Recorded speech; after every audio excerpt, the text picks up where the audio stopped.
Hello बच्चों, कैसे हैं आप लोग। हम आपके सामने आ गए हैं जे एडवांस 2025 का पेपर 2 लेकर। और मैं आपको बताता हूँ इस बार कुछ चेंजेस जे एडवांस ने किए हैं। जैसा कि आप लोगों ने पेपर दे लिया होगा या जो बच्चे पेपर देने वाले हैं अगले साल, वो ध्यान रखें, इस साल जे एडवांस ने कुछ चेंजेस किए हैं। लास्ट ईयर तक जो पेपर में क्वेश्चंस आते थे वो 18 क्वेश्चंस आए थे। इस बार क्वेश्चन जो हैं वो 16 क्वेश्चंस आए हैं। और सबसे बड़ी बात जो इस साल बहुत बड़ा चेंज उन्होंने किया है वो ये किया है कि पैराग्राफ नाम की कोई चीज़ दी ही नहीं। यानी मैथ्स के अंदर कोई पैराग्राफ नाम का क्वेश्चन दिया नहीं गया, उन्होंने सिर्फ इंटीजर टाइप क्वेश्चंस को बढ़ाया गया है। ठीक है, अगर मैं आगे बात करूँ इस पेपर की तो सबसे पहले देखो बच्चों, इसमें सेक्शंस आपके सामने बने हुए। सेक्शन नंबर 1, ठीक है ना, सेक्शन नंबर 1 आपके सामने आ रहा है। सेक्शन नंबर 1 की अगर मैं बात करूँ तो मैक्सिमम मार्क्स जो है 12 हैं। ठीक है, यानी इसका मतलब हुआ ये सिंगल करेक्ट वाला पार्ट है। ठीक है, सिंगल करेक्ट में आपको 3 नंबर मिलेंगे अगर आप सही करते हो। ठीक है, 0 मिलते हैं अगर आप अटेंड नहीं करते हो, और -1 मिलेगा बाकी रेस्ट ऑफ द केसेस में जो आपके सामने लिखा हुआ है। राइट,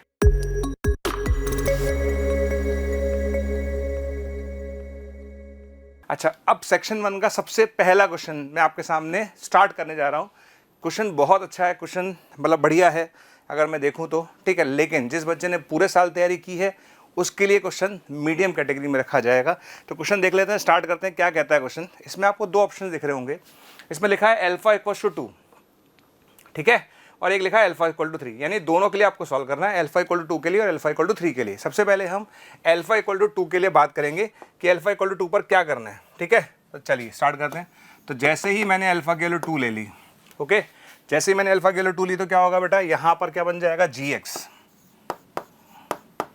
gx बनेगा 3x e⁻x + 3x, ठीक है, और बनेगा -2 e⁻x, ठीक है, -2x बनेगा, और डिवाइड बाय कितना बनेगा, डिवाइड बाय बनेगा 3 × e⁻x + 1। यहाँ तक मुझे लगता है कोई दिक्कत नहीं है। यहाँ तक आने के बाद अपने पास क्या बन जाता है, ठीक है, ये 3x में से 2x चला जाएगा तो अल्टीमेटली अपने पास बचेगा 3x e⁻x + x - 2 e⁻x, ठीक है, डिवाइड बाय 3 × e⁻x + 1, ठीक है।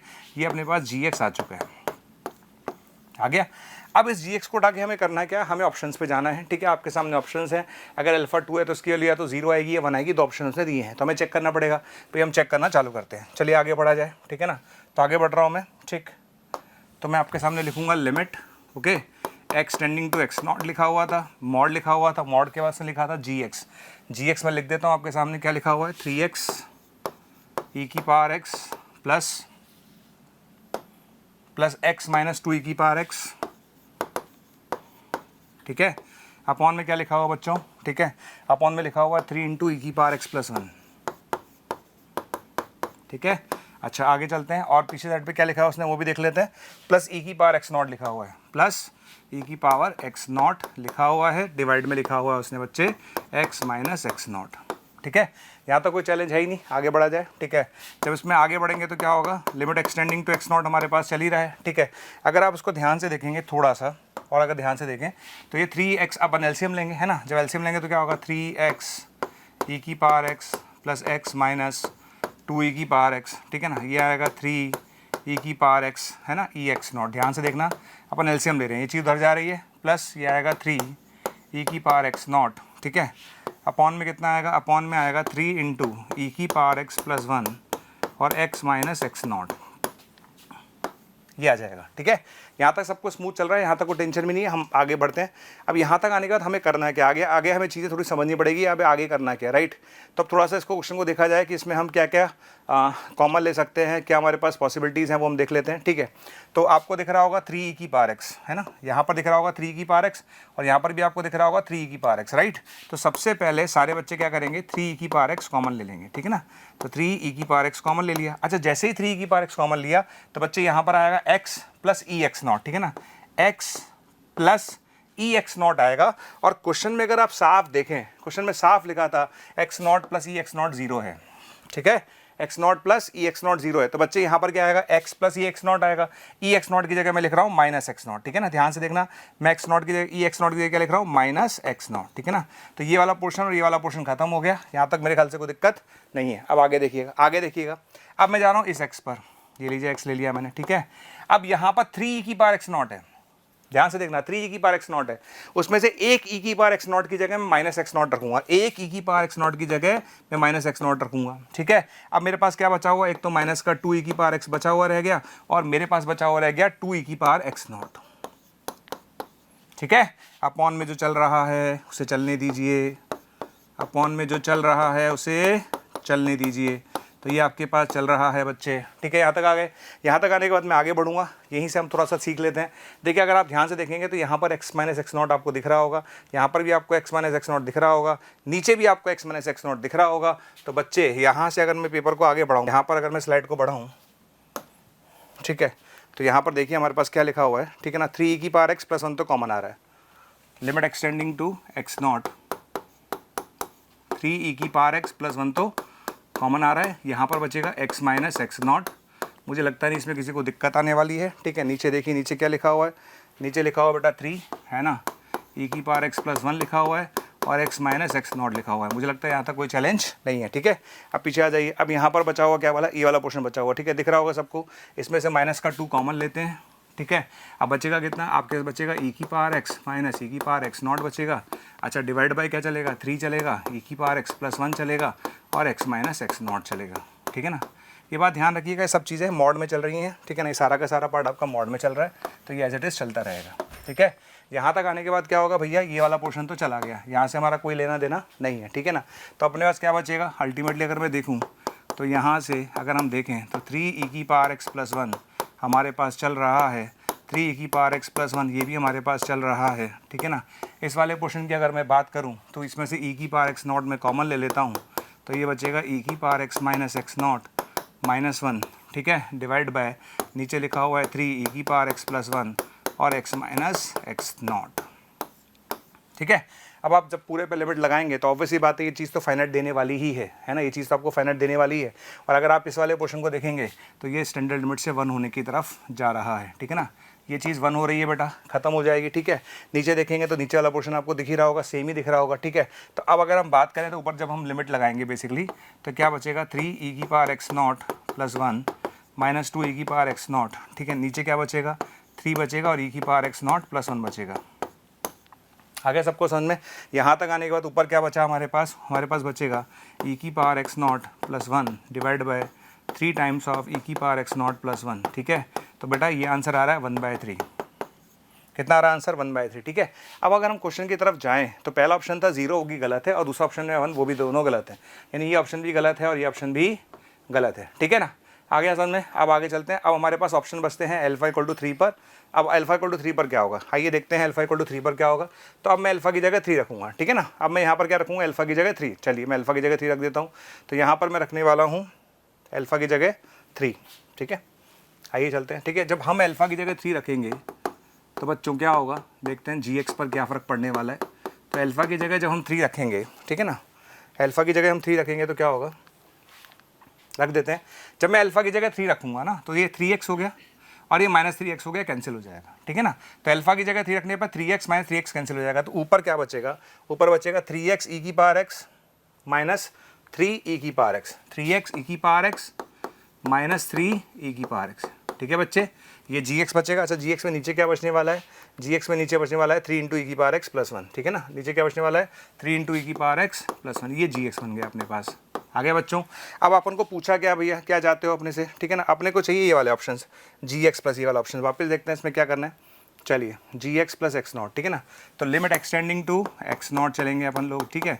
gx अपने पास लिखा हुआ है 3x e की पावर x माइनस 3 e की पावर x, ठीक है ना, ये दिख ही रहा होगा आपको, अपॉन 3 इंटू ई की पावर x प्लस 1 लिखा है, ठीक है, प्लस एक्स नॉट लिखा हुआ है। नीचे क्या लिखा हुआ है, नीचे x माइनस एक्स नॉट लिखा हुआ है। ये अपने पास वाला पार्ट है जो हमें सॉल्व करना है, ठीक है। ये हमारे पास जो पार्ट है हमें सॉल्व करना है, प्लस ई की पावर एक्स नॉट। चलिए सॉल्व करते हैं। प्लस, एक मिनट रुकिए, प्लस ई की पावर एक्स नॉट है क्या, यस प्लस ई की पावर एक्स नॉट है, इसको सही कर लेते हैं, प्लस ई की पावर एक्स नॉट, ठीक है। चलिए अब आप वापस एलसीएम लेंगे। जैसे ही हम एलसीएम लेंगे तो क्या होगा भैया, limit extending to x nought चल ही रहा है आपके पास, 3x e की पावर x चल ही रहा है, माइनस का 3 e की पावर x चल ही रहा है। यहाँ पर कितना आएगा 3 e की पावर x इंटू ई की पावर x नॉट आएगा, ठीक है। और कितना आएगा मेरे पास 3 e की पावर x नॉट आएगा, ठीक है। अच्छा अपॉन में आ जाइए, अपॉन में कितना आएगा 3 आएगा, x माइनस एक्स नॉट आएगा और e की पावर x प्लस 1 आएगा, ओके। ये मेरे पास आ चुका है। मेरे ख्याल से इसमें कोई चैलेंज भी नहीं है और होना भी नहीं चाहिए, इसमें चैलेंज वाली कोई बात ही नहीं है, ठीक है, अब आगे बढ़ जाते हैं। आगे ध्यान से देखना, वापस क्या करेंगे हम, वापस याद रखें कि हमें इस क्वेश्चन में दिया गया था एक्स नॉट प्लस ई की पावर एक्स नॉट का जो सम था वो 0 था, ठीक है ना। इस चीज़ का मैं यूज़ कर रहा हूँ, तो यहाँ पर मैंने थोड़ा सा इसका इस्तेमाल कर रहा हूँ और मैंने क्या करा, इसको हटा के लिख दिया माइनस एक्स नॉट, ठीक है। अच्छा, उससे फ़ायदा क्या होगा आपको दिख रहा होगा, क्या फ़ायदा होगा, है ना। इसको हटा के लिखते हैं माइनस एक्स नॉट, ठीक है, इसको हटा के माइनस एक्स नॉट लिखता हूँ, इसको एज इट इज रखेंगे अपन लोग, ठीक है ना। माइनस एक्स नॉट इसको हटा के लिख रहे हैं, राइट। तो ये 3x ई की पावर एक्स है और ये 3 की पावर एक्स माइनस में दिख रहा होगा, तो 3 की पावर एक्स कॉमन आ गया, बचेगा कितना भैया, 3 की पावर एक्स कॉमन आते ही मेरे पास बचेगा एक्स माइनस एक्स नॉट, ठीक है। तो ये पार्ट चला गया और ये वाला पार्ट चला गया, अब बचा कितना, ये बचा और ये वाला बचा, इसमें से -3 कॉमन आ गया, तो क्या बचेगा, ई की पावर एक्स माइनस ई की पावर एक्स नॉट बचेगा, ठीक है। अच्छा, अब डिवाइड कर लेते हैं, डिवाइड करेंगे तो क्या आएगा, 3x माइनस एक्स नॉट और ई की पावर एक्स प्लस 1 आ गया, ओके। और मॉड चल ही रहा है, लिमिट चली रही है, ओके। ये लीजिए सरकार, ये चलता रहेगा। अब अलग अलग करेंगे, जब आप अलग अलग करेंगे तो हमारे पास क्या आ जाएगा, मेरे पास आ जाएगा limit extending to x nought, ठीक है। मॉड में चलिए तो मेरे पास दिख रहा है 3 भी कैंसिल हो जाएगा, दिस अपॉन दिस करेंगे तो मेरे पास बचेगा ई की पावर एक्स अपॉन ई की पावर एक्स प्लस 1, ठीक है। आराम से देख लीजिए, कहीं किसी को दिक्कत हो तो ज़रूर बता दें भाई, कहीं दिक्कत आपको लग रही है तो डेफिनेटली आप बताइए कि जब ये वाला पोर्शन अपॉन ये वाला पोर्शन करेंगे बच्चे, तो मेरे पास आएगा ई की पावर एक्स अपॉन ई की पावर एक्स प्लस 1, ठीक है। आगे बढ़ जाते हैं। अब जब मैं दूसरे वाले पोर्शन पे जाऊंगा, दूसरे वाले पोर्शन में 3 से 3 तो कैंसिल हो गई, ई की पावर एक्स नॉट को मैं कॉमन ले लूँगा, तो यहाँ बचेगा ई की power X minus X naught minus 1। अच्छा, नीचे कितना आएगा, नीचे आएगा बच्चे X minus X naught into e की पावर एक्स प्लस 1 आएगा, ठीक है। ये अपने पास आ चुका है, यहाँ तक कोई दिक्कत नहीं। जब हम लिमिट की बात करेंगे तो डेफिनेटली ये पोर्शन जो है 1 को अप्रोच कर जाएगा, आपको समझ में आई है क्या होगा। तो ये मेरे को देगा ई की पावर एक्स नॉट अपॉन ई की पावर एक्स नॉट प्लस 1, ठीक है, माइनस ये देगा मुझे ई की पावर एक्स नॉट अपॉन ई की पावर एक्स नॉट प्लस 1, ठीक है। And this gives us 0। कितना आंसर दे रहा है, 0, राइट। तो इसका आंसर कितना आएगा बच्चे, 0 आंसर आएगा, ठीक है। तो अगर कोई पूछे इस क्वेश्चन का आंसर क्या होगा, तो इस क्वेश्चन का आंसर होगा बेटा 0, ठीक है। तो इस क्वेश्चन का आंसर होगा सी, करेक्ट, ठीक है। चलिए आगे बढ़ते हैं।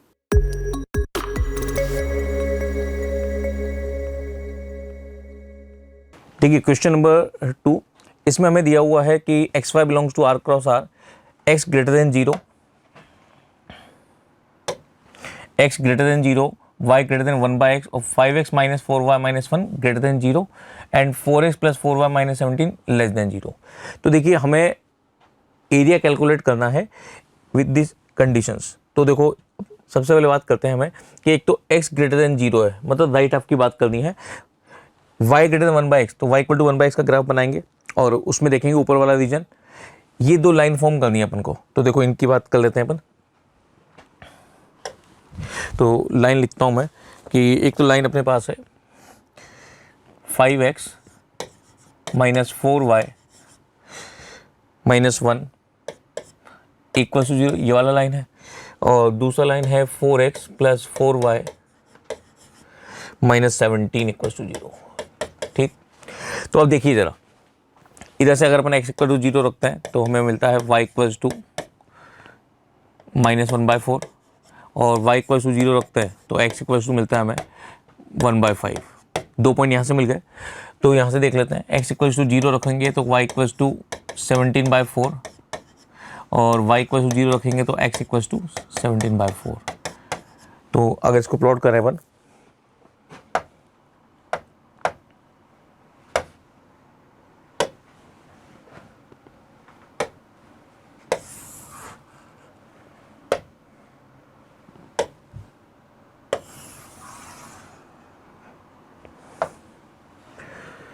अब देखो 2 पॉइंट तो ये है अपने पास।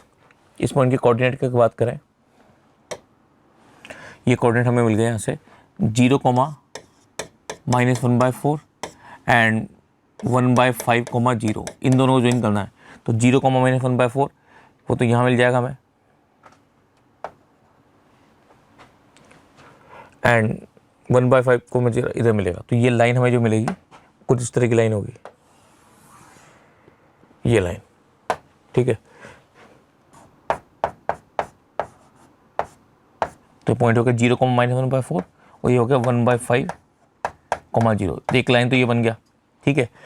दूसरा लाइन हमें बनाना है ये वाला, तो ये लाइन बनाते हैं अपन।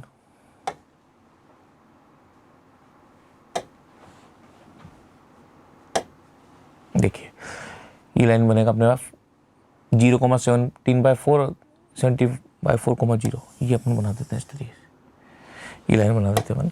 तो ये पॉइंट है अपने पास 17/4,0 और ये पॉइंट है अपने पास 0,17/4।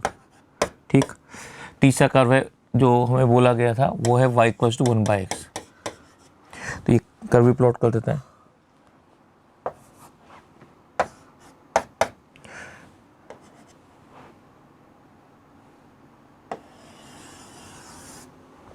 इस तरह का, तो ये कर्व है अपने पास y = 1/x। अब आपको देखना है कि बाउंडेड रीजन कौन कौन सा है। तो ये जो लाइन हमने ड्रॉ की 5x - 4y - 1 = 0, इसमें हमारे पास था 5x - 4y - 1 > 0। तो देखो अगर इनइक्वालिटी की बात करें तो ये अपने पास है 5x - 4y - 1 > 0। तो जरा इसको सेटिस्फाई करके देखते हैं, ओरिजिन सेटिस्फाई करें इसमें। तो देखो ओरिजिन सेटिस्फाई होता है 0 0 - 1 > 0, नहीं हो रहा है। तो इसका मतलब ओरिजिन के अपोजिट वाला रीजन है। इसका मतलब ये वाला जो लाइन लिखा अपन ने, इसमें ओरिजिन के अपोजिट मतलब ये वाला रीजन, इधर वाला, ये वाला रीजन आएगा। इसको अपन कलर चेंज कर देते हैं, ये ले लेते हैं, ये वाला रीजन है इसके इधर, इस लाइन के इधर वाला। दूसरा लाइन अपने पास कौन सा है? दूसरा लाइन अपने पास वो लाइन है 4x + 4y - 17, ये जो अपने फाइंड किया -17, और ये है <0। ये <0, इसमें ओरिजिन सेटिस्फाई करवाएं हो जाता है। इसका मतलब इस लाइन के रिस्पेक्ट में, सॉरी इस लाइन के रिस्पेक्ट में ओरिजिन की तरफ, तो इसका मतलब नीचे वाला रीजन आएगा। तो ये वाला रीजन आने वाला है, ठीक है। पर हमें कौन सा चाहिए? हमें तो ये इसके इधर चाहिए, तो इधर वाला आ जाएगा। और कर्व के ऊपर चाहिए, क्योंकि कर्व में क्या बोला है? कर्व बोला है y > 1/x, ये वाला, ठीक है। अब देखो जरा, तो जो रिक्वायर्ड रीजन है वो ये हो गया अपने पास। ये वाला रीजन जो है, इसका एरिया कैलकुलेट करना है हमें। तो अब इसके लिए क्या क्या करेंगे हम? देखिए, पहले तो ये वाला कर्व, ये कर्व जो y = 1/x है, और ये वाला लाइन, इनको सॉल्व करो तो ये पॉइंट मिलेगा एक। फिर एक इस लाइन और कर्व को सॉल्व करो, और ये वाला पॉइंट, ये लाइन और ये वाला लाइन को सॉल्व करें, और फिर ये। तो ये सब हमें सॉल्व करना है, ठीक है। तो देखिए ज़रा, पहले ये वाला कर्व y = 1/x इस लाइन के साथ, इस लाइन में रखें तो क्या हो जाएगा? देखो 4x + 4y की जगह 4yx - 17 = 0। तो इसको सॉल्व करते हैं तो 4x² - 17x + 4 = 0। तो इसको जब सॉल्व करेंगे अपन तो कितना, 4 4 16, तो हमारे पास पॉइंट मिल गया x = 4 एंड 1/4, 2 पॉइंट मिल गया हमें। तो इधर से मिल गया अपन को 4,1/4, सॉरी एक मिनट, इस इधर से मिल गया हमें 1/4,4, और इधर मिल गया 4,1/4, 2 पॉइंट यहाँ मिल गए हमें, ठीक। नेक्स्ट पॉइंट की बात करें,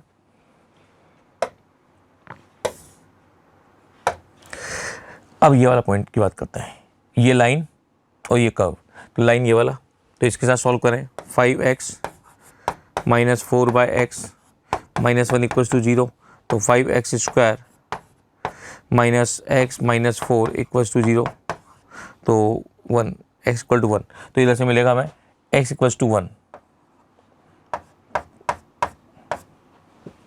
1,1 मिल गया। अब ये वाला पॉइंट फाइंड करना है, दोनों लाइन को सॉल्व करें। दोनों लाइन को जब सॉल्व करोगे, दैट मीन्स ये अपने पास है 4x + 4y - 17 = 0, और दूसरा लाइन अपने पास 5x - 4y - 1 = 0। तो देखो इनको ऐड किया अपन ने, ये कैंसिल हो जाएगा, तो 9x = 18। तो ये आ गया अपने पास x = 2, तो x = 2 आ गया अपने पास। तो 2 आ गया, तो 2 इसमें रख दो, x = 2 रखेंगे तो 10 - 9, तो ये होगा 9/4। ये कोऑर्डिनेट मिल गया हमें।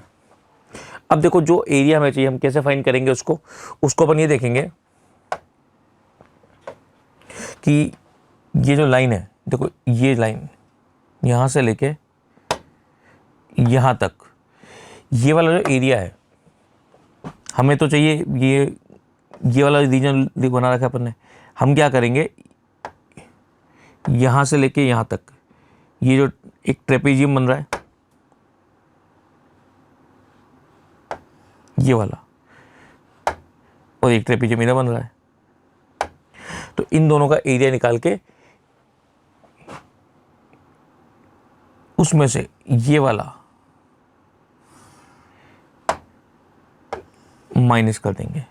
देखो जरा, जो एरिया हमें चाहिए वो क्या है, यहां से ये वाले कर्व के नीचे जो एरिया हमें मिल रहा है, दैट मीन्स ये, इसमें ये ट्रेपेजियम आ गया, फिर दूसरा वाला ये वाला ट्रेपेजियम आ गया, इसमें से under this curve area minus कर देंगे। तो देखो कितना एरिया होगा अपना,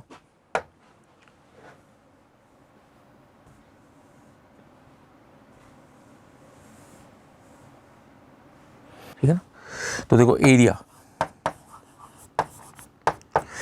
कितना हो जाएगा। देखो मैं पहले तो ट्रेपेजियम का देख रहा हूँ, तो ट्रेपेजियम के लिए क्या होता है, half the sum of parallel sides ये दोनों है, इसका हाइट 1 और इसका हाइट 9/4, और उनके बीच का डिस्टेंस कितना आ रहा है, ये वाला, ये 1 और ये 2, तो ये 1 आ गया, ठीक है।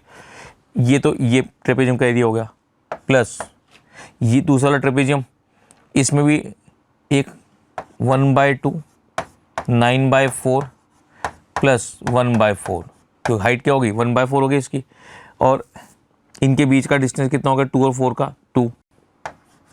इसमें से माइनस कर दो कौन सा वाला, ये इंटीग्रेट करना है y = 1/x, तो 1/x dx, ये कहाँ से कहाँ तक है, ये 1 से लेके 4 तक। बस अब इसी को सॉल्व करना है अपन को। तो देखो क्या बनता है, ये बन गया अपने पास 13/8 प्लस ये बन गया हमारे पास 10/4, और ये 2 से 2 कट गया तो 10/4, और माइनस ये ln x हो गया। ln x पे लिमिट लगाएंगे तो ln 4 माइनस ln 1 तो 0 हो जाएगा। तो देखो कितना बनता है ये, इसको सॉल्व करें तो क्या आता है अपने पास, ये हो गया 20 और 13 33/8 माइनस ln 4। तो ये रिक्वायर्ड एरिया हमें मिल गया, ये रिक्वायर्ड एरिया हमें मिल गया, ठीक है। तो ये एक इजी क्वेश्चन था।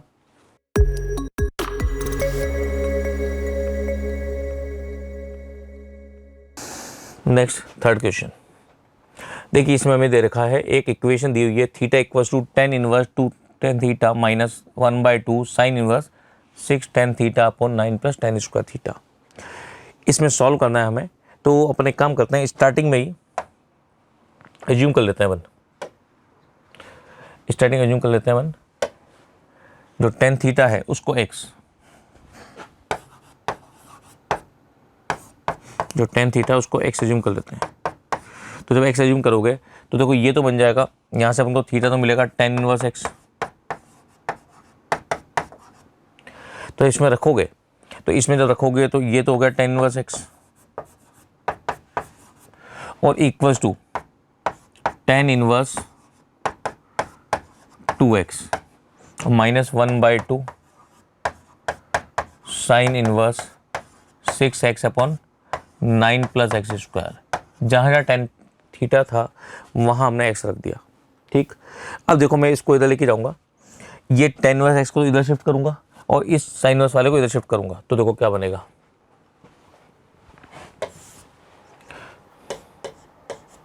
तो यहाँ से बनने वाला है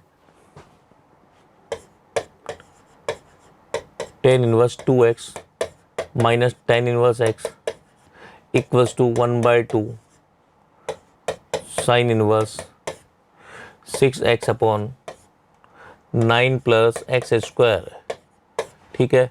अब देखो जरा, तो इसमें फॉर्मूला लगा दें, tan inverse x minus y, तो 2x minus x upon 1 plus 2x square, और इक्वल्स टू अपने पास आ जाएगा, ये 2 को भी मल्टीप्लाई कर दें तो ये बन जाएगा 2 tan इनवर्स, और यह हो गया sign inverse 6x upon 9 plus x square, ठीक है। तो ये अपने पास आ गया 2 tan इनवर्स x। अब अपन क्या कर सकते हैं, हमारे पास ये 2 tan इनवर्स की फॉर्म में आया है, तो दोनों तरफ से अगर अपन देखें, दोनों तरफ को अगर अपन फॉर्मूला लगा दें साइन की फॉर्म में, हमारे पास 2 tan इनवर्स का फॉर्मूला है, तो अगर साइन इनवर्स की फॉर्म में फॉर्मूला लगा दें तो क्या फॉर्मूला बनेगा देखो ज़रा। चलो नेक्स्ट स्लाइड पे काम करते हैं अपन। तो x अपन 1 + 2x² ये लिखना है अपन को, x अपन 1 + 2। तो देखो नेक्स्ट फॉर्मूला लिख रहे हैं अपन, नेक्स्ट फॉर्म लिख रहा हूँ मैं। तो देखिए हम क्या करेंगे, 2 × ये फॉर्मूला बन गया हमारे पास, x अपन 1 + 2x² अपॉन 1 +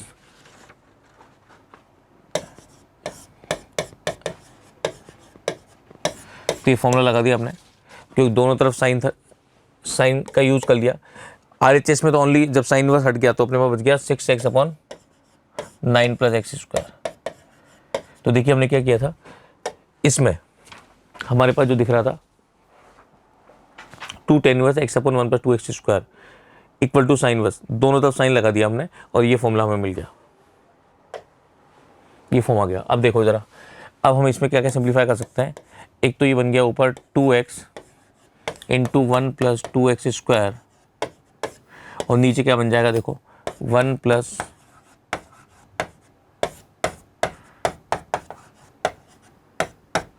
और इधर 6x अपॉन 9 + x²। अब देखो x तो दोनों तरफ कॉमन आ रहा है, तो x तो कॉमन ले लो, तो x = 0 तो मिलेगा एक सोल्यूशन यहाँ से, वो तो डेफिनेटली मिलने वाला है।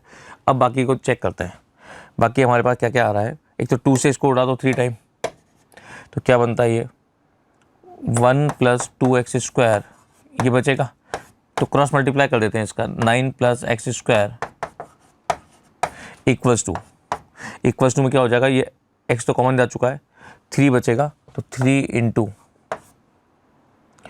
अच्छा इसको होल स्क्वायर ओपन भी कर देते हैं, तो 1 + 4x4 + 4x² + x²। ठीक है, हमने इसका होल स्क्वायर ओपन कर दिया और x²। अब देखो इसको सिंप्लीफाइड फॉर्म में लिखें थोड़ा सा, तो क्या बनता है, मल्टीप्लाई करता हूँ उसको मैं सबको, ये आ गया 9 + x² + 18x² + 2x4 equals to में क्या हो जाएगा देखो, तो हमारे पास हो जाएगा 12x4 प्लस ये हो चुका है 5x² तो 15x² और ये बन चुका है अपने पास 3। ठीक है, तो नेक्स्ट स्टेप क्या बनेगा अपने पास, 12x4 और ये 2 तो 10x4 और ये 18x², 19x², इधर आके हो जाएगा -4x², 19 और 15। ठीक है, और 9 और ये 6 ये माइनस होकर बचेगा, -6 = 0। ठीक, तो 2 कॉमन लेके छोड़ दें, तो ये बन गया अपने 5x4 - 2x² - 3 = 0। तो यहाँ से अपन देखें 5 और 3 15, तो 5 3 15, स्प्लिट कर दें इसको, 5x4 - 5x² + 3x² - 3 = 0। तो यहाँ से हमें मिला 5x² कॉमन, तो अंदर मिल गया x² - 1 + 3x² - 1 = 0। तो यहाँ से हमें x² - 1 और 5x² + 3 = 0। तो देखिए ज़रा, ये वाला फैक्टर तो 0 होगा नहीं, तो यहीं से मिलेगा हमें x² = 1, दैट मीन्स x = +-1। अब ये हमें 3 वैल्यू मिल चुकी है, एक तो 0, एक 1, एक -1। तो आप इनको वैल्यू को वेरीफाई कर सकते हो। इनिशियल कंडीशन जो अपने पास थी वो वेरीफाई करके देख सकते हैं हम। तो इनिशियली अपने पास ये था, ये वाला फॉर्मेट था जो इसमें रखा था। अगर x = 0 रखता हूँ तो देखो ज़रा, यहाँ भी 0, यहाँ 0, यहाँ भी 0 सेटिस्फाई करता है। x = 1 रखेंगे तो देखो tan 1 π/4 आता है, यहाँ रखेंगे तो tan 2 और यहाँ जब रखोगे तो 6 × 1 और 9 + 1, तो यहाँ से 6/10 हो गए। तो जब इसको सिंप्लीफाइड फॉर्म में करोगे आप, तो जिस तरीके से 0 सेटिस्फाई किया है 1 भी सेटिस्फाई करेगा और -1 भी। आप फॉर्मूला लगा के सिंप्लीफाई करें इसको, तो इससे हमें 1 -1 0 तीनों सेटिस्फाई करेंगे वैल्यू। ठीक है, तो हमारे पास ये इसका सॉल्यूशन मिल जाएगा, 3 सॉल्यूशंस। तो यहाँ आपको ये करना पड़ेगा कि जो सॉल्यूशन मिलेगा फाइनली इसके बाद आप सेटिस्फाई जरूर करवा के देखें। तो हमारे पास 3 सॉल्यूशन हो गए, 0, 1 एंड -1। ठीक है,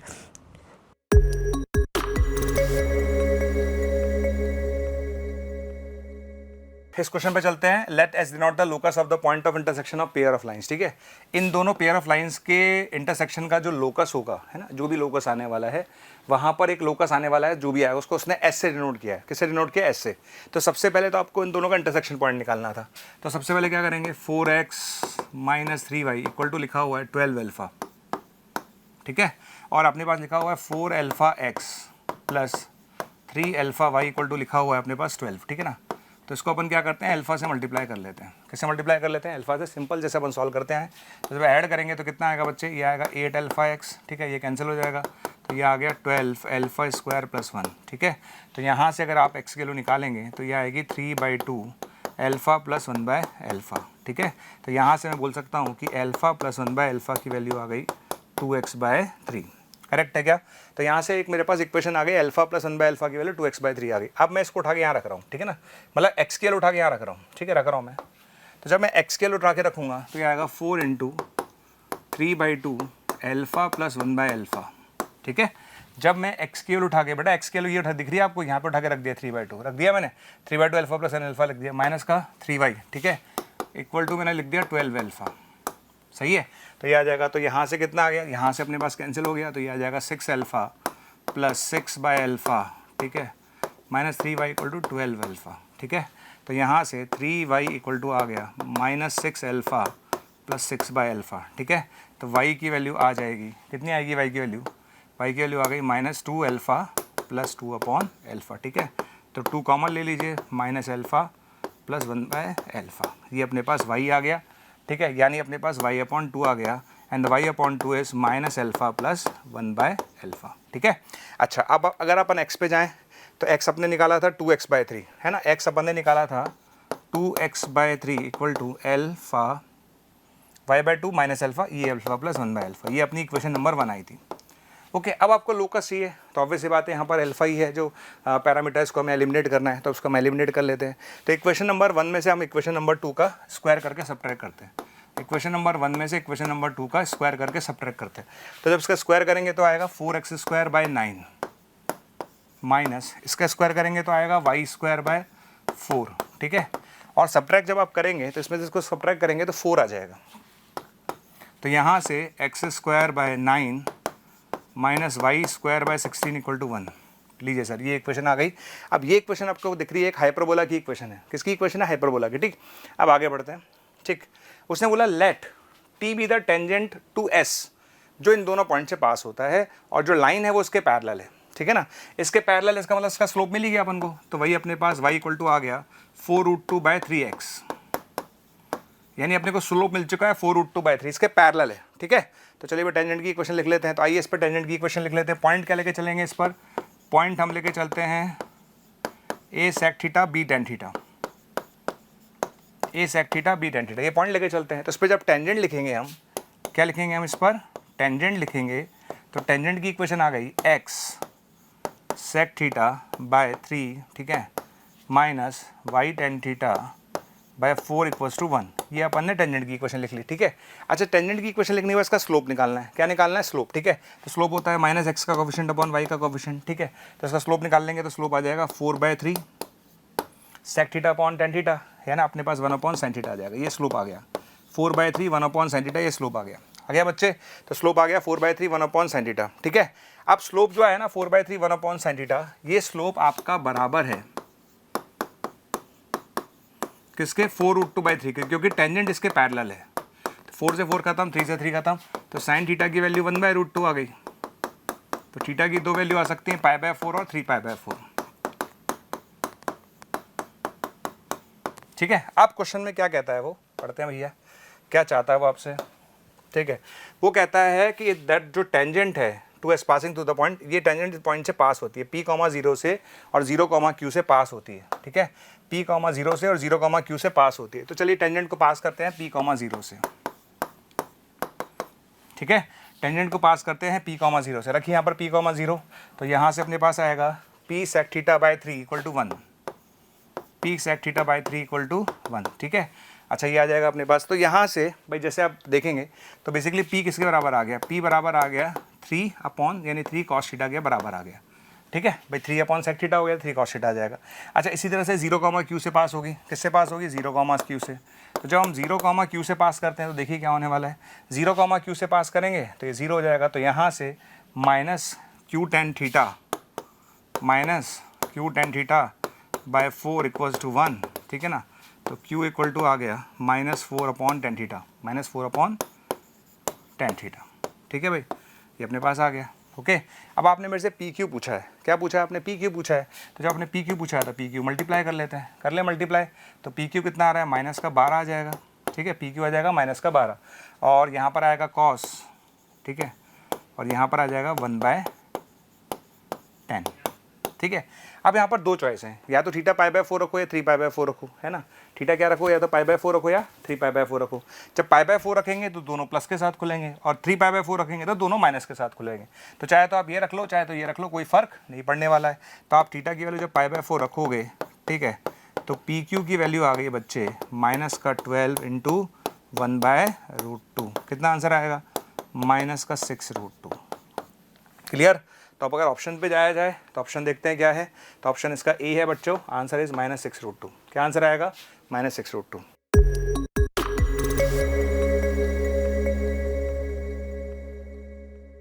नेक्स्ट क्वेश्चन पे चलते हैं। ओके नेक्स्ट क्वेश्चन में अगर आप जाएं तो नेक्स्ट क्वेश्चन में जाने से पहले हमें एक सेक्शन 2 देखना पड़ेगा। और सेक्शन 2 में आप देखिए 16 मार्क्स का क्वेश्चन था, ठीक है ना।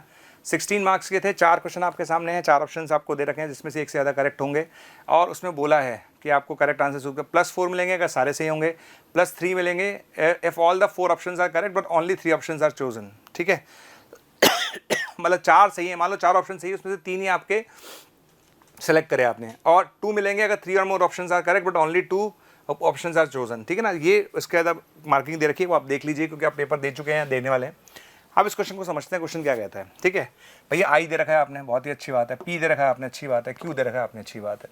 और उसने बोला some non zero numbers x y z, ठीक है ना। एक्स वाई जेड तीनों नॉन जीरो नंबर्स हैं, ठीक है। एक्स वाई जेड जो नंबर है वो तीनों नॉन जीरो नंबर्स हैं। आगे बढ़ जाइए, ठीक है। उसने आर एक मैट्रिक्स बोला है 2/2 का with all entries being non zero real number. तो आर में मान लेता हूँ ए बी और सी और डी, ठीक है। ध्यान क्या रखना है कि ए बी सी डी सब नॉन जीरो होने चाहिए। चलो बहुत अच्छी बात है।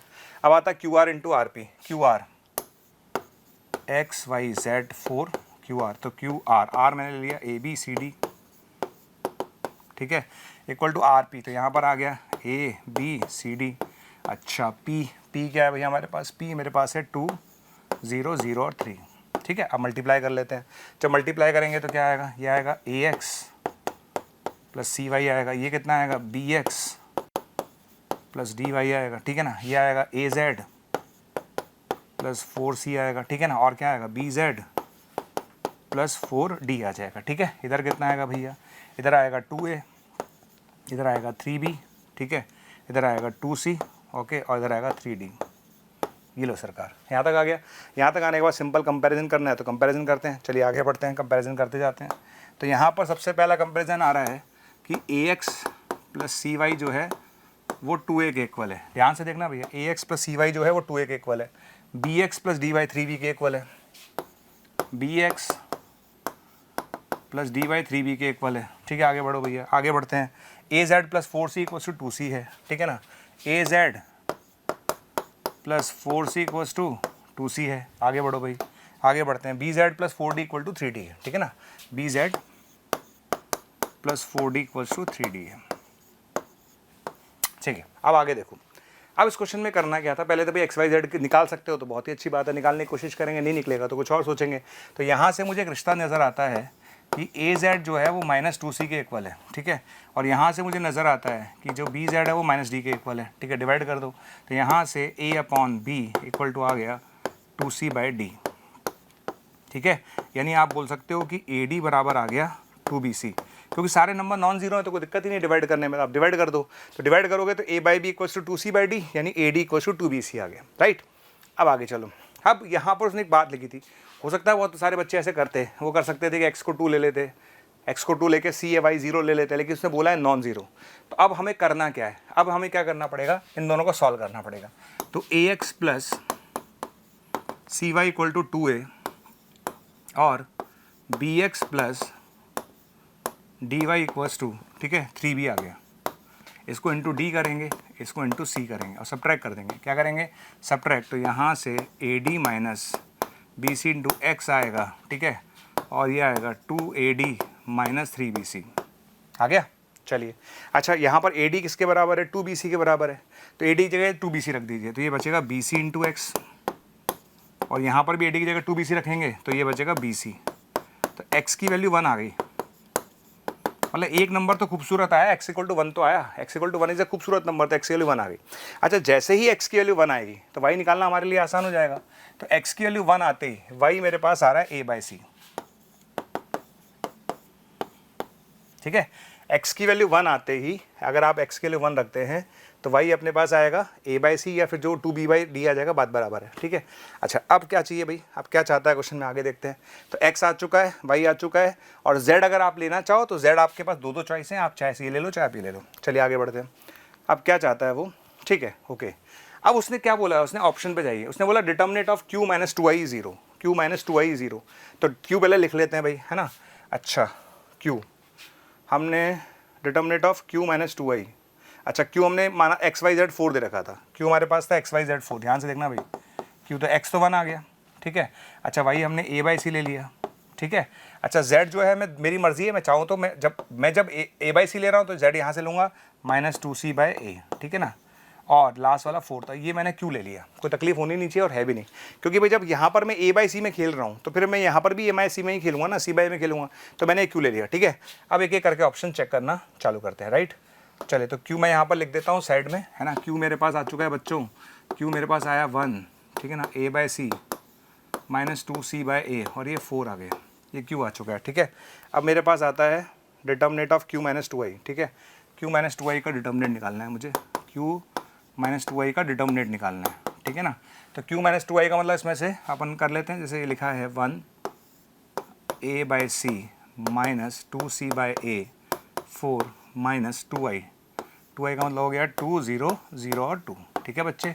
इसको सब्ट्रैक्ट कर लेते हैं तो कितना आ गया, ठीक है, ये आ जाएगा अपने पास, ठीक है। अगर अपने यहाँ से चलेंगे तो ये आ जाएगा -1, ठीक है, ये आ जाएगा a/c, ये आ जाएगा माइनस 2c/a, और ये आ जाएगा 4 माइनस 2 2 आ जाएगा, ठीक है। इसका डिटर्मिनेंट निकाल लो, इसका डिटर्मिनेंट निकालेंगे तो इसका डिटर्मिनेंट आएगा -2 + 2 0 आ रहा है, -2 + 2 क्या आ रहा है 0, ठीक है। तो अगर पहले ऑप्शन पे जाऊँ तो पहला ऑप्शन तो सही है, फर्स्ट ऑप्शन सही है। अब निकालते हैं q माइनस 6i, क्या निकालते हैं, q माइनस 6i, ठीक है ना। अब मैं निकालने जा रहा हूँ q माइनस 6i का डिटर्मिनेंट, ठीक है ना। तो देख लेते हैं भाई, गड़बड़ नहीं करेंगे, यहाँ पर 6 फील कर लेते हैं, तो ये आ जाएगा 1 में से 6 गया तो 5 आएगा, ठीक है। यहाँ a/c ही रहेगा, ठीक है। अच्छा, माइनस 2c/a ही रहेगा, बहुत ही बढ़िया है। और 4 में से 6 जाएगा इस बार, तो माइनस का 2 आएगा। लीजिए सरकार, आ गया। डिटर्मिनेंट निकाल लेते हैं, तो इसका डिटर्मिनेंट मुझे नज़र आ रहा है 12 मतलब 12 आ रहा है, यानी इसका डिटर्मिनेंट सही आ रहा है, ठीक है। इसका डिटर्मिनेंट सही आ रहा है तो ये भी सही आंसर है, बहुत ही बढ़िया, ठीक है। अब निकालेंगे q माइनस 3i, क्या निकालेंगे, q माइनस 3i, ठीक है ना। अब निकालेंगे q minus 3i, q minus 3i निकाल लेते हैं, लगे याद, q माइनस 3i, तो थोड़ा सा फील कर लीजिएगा, ठीक है ना। यहाँ पर 3i फील करिए, तो यहाँ 3 आ जाएगा, 3 तो 1 माइनस 3 कितना होगा, -2 आएगा। यहाँ पर a/c ही रहेगा, ठीक है। अच्छा, यहाँ पर -2c/a ही रहेगा, बहुत ही अच्छी बात है। और q माइनस 3i तो 4 माइनस 3 1 आ गया, देख लो आराम से, कोई दिक्कत नहीं है। q, ये q तो q ही रहेगा, और यहाँ पर आएगा 3i, तो 3 0 0 3 आ जाएगा। तो 1 में से 3 गया तो -2 बचेगा, a/c माइनस 0 a/c बचेगा, इसमें से गया तो 0, और यहाँ 4 माइनस 3 1 आ जाएगा, ठीक है। अगर इसका डिटर्मिनेंट निकालेंगे तो इसका डिटर्मिनेंट आ रहा है -2, ठीक है, और +2 वापस 0 ही आ रहा है यार, ठीक है, 0 ही आ रहा है। और 0 अगर आ रहा है, ठीक है, 0 आ रहा है तो इसका मतलब ये ऑप्शन गलत है, क्योंकि मेरे पास तो 15 आ रहा है। और लास्ट ऑप्शन है yz, लास्ट ऑप्शन क्या है बच्चों, yz। तो yz भी देख लेते हैं, yz कितना आएगा, ठीक है। आइए yz की बात करते हैं, yz कितना आया था yz, चलो भाई पीछे चलो थोड़ा सा, yz, ठीक है ना। तो y मेरे पास a/c है, ठीक है ना। तो y और z, तो y मेरे पास है बच्चे a/c, ठीक है, और z मेरे पास है -2c/a, तो c से c कैंसिल हो गया, a से कैंसिल हो गया, तो -2 आ रहा है। और -2 अगर आ रहा है इसका मतलब ये आंसर सही नहीं है, ठीक है ना। तो y z इक्वल टू 2 भी मेरे हिसाब से आंसर सही नहीं है। तो इसके दो आंसर सही होंगे, 2 आंसर्स गलत होंगे। तो मेरे ख्याल से क्वेश्चन मतलब इतना लेंदी थोड़ा सा हो सकता है, कैलकुलेशन के हिसाब से लेंदी है पर टफ नहीं है। मतलब इसको आप बोल सकते हो कि हाँ भाई ठीक ठाक क्वेश्चन है पर लेंदी है पर टफ नहीं है। जैसे बोले ना कि टफ या फील ही नहीं आया, स्टार्ट ही नहीं मिला, ऐसा क्वेश्चन नहीं था, ये करने लायक क्वेश्चन था। चलिए हम चलते हैं आगे क्वेश्चन की तरफ।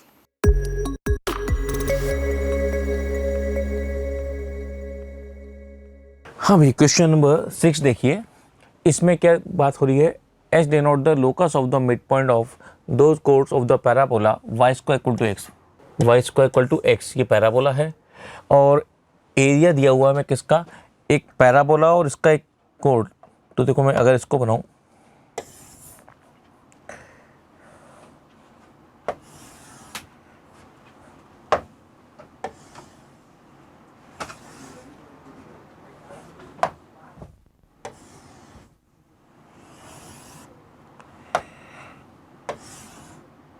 इस तरह की बात हो रही है।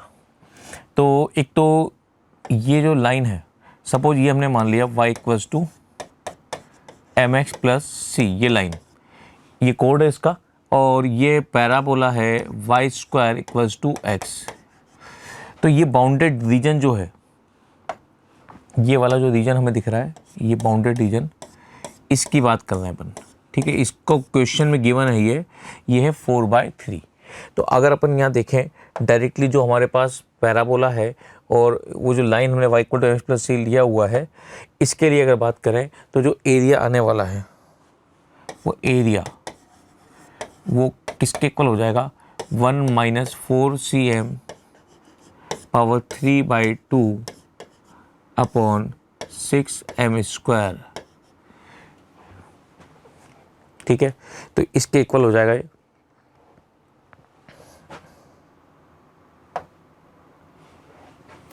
6m³, सॉरी, ठीक है। अब देखो ज़रा, ये हमारे पास एरिया है, ये गिवन है, मतलब एक तरह से y equal to F plus C line chord इसका, और ये वाई स्क्वायर टू एक्स ये पैराबोला। अब अपन एक काम करते हैं, इसका मिड पॉइंट एज्यूम कर लेते हैं m, इसका मिड पॉइंट ले लेते हैं हम x1, y1, ये मिड पॉइंट ले लिया हमने, ठीक। तो अगर मिड पॉइंट होता है हमारे पास तो इक्वेशन कैसे लिखते हैं अपन, इक्वेशन ऑफ कॉर्ड,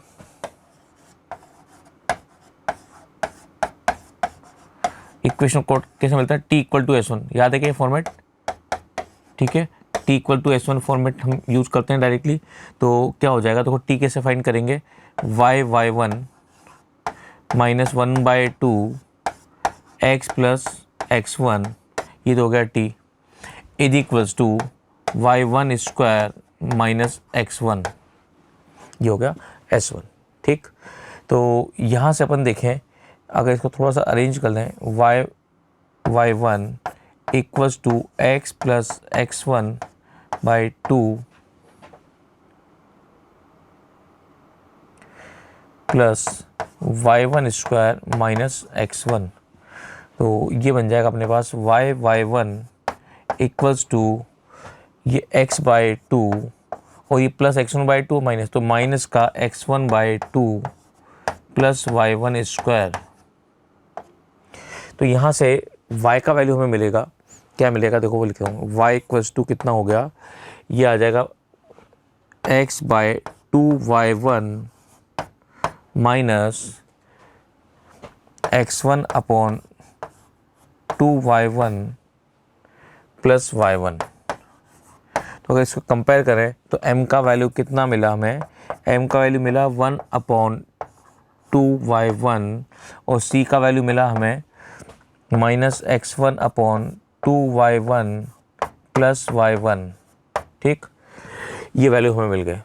अब मैं क्या कर रहा हूँ, ये जो एरिया था उसको इक्वेट करूँगा किससे, 4/3 से।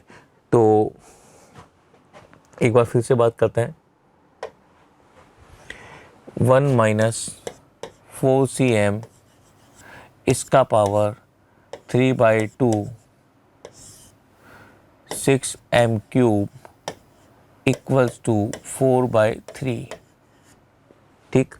स्क्वायरिंग कर देते हैं दोनों तरफ, तो देखो क्या हो जाएगा, 1 - 4cm इसका क्यूब अपॉन में 36 m power 6 equals to 16 upon 9, 9 से उड़ा दो इसको 4 टाइम, तो ये क्या बन जाएगा हमारे पास 1 माइनस 4cm इसका whole cube equals to 64 m6। दोनों तरफ क्यूब रूट ले लें अगर, तो बन जाएगा 1 minus 4cm equals to 4m square. अब इसको थोड़ा सिंप्लीफाई करें, सिंप्लीफाई करना मतलब सी और एम का वैल्यू डालते हैं इसमें। तो देखो ज़रा 1 माइनस 4 इंटू सी का वैल्यू कितना था अपने पास, वो देखो ज़रा।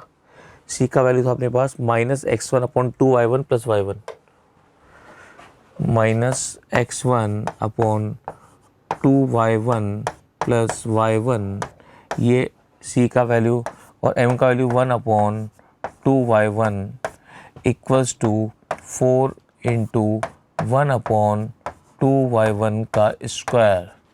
ठीक, तो अब ये 4 से 4 तो यहीं कट गया, तो जो बचेगा उसकी बात कर लेते हैं। तो जो बचेगा उसमें देखो ज़रा क्या होने वाला है,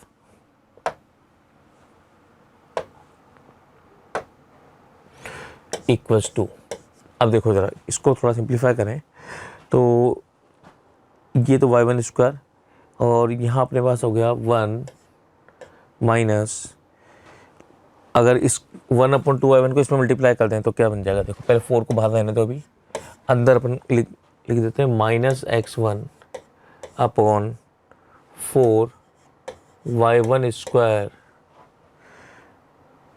plus y1 upon 2y1 is equals to 1 upon y1 square.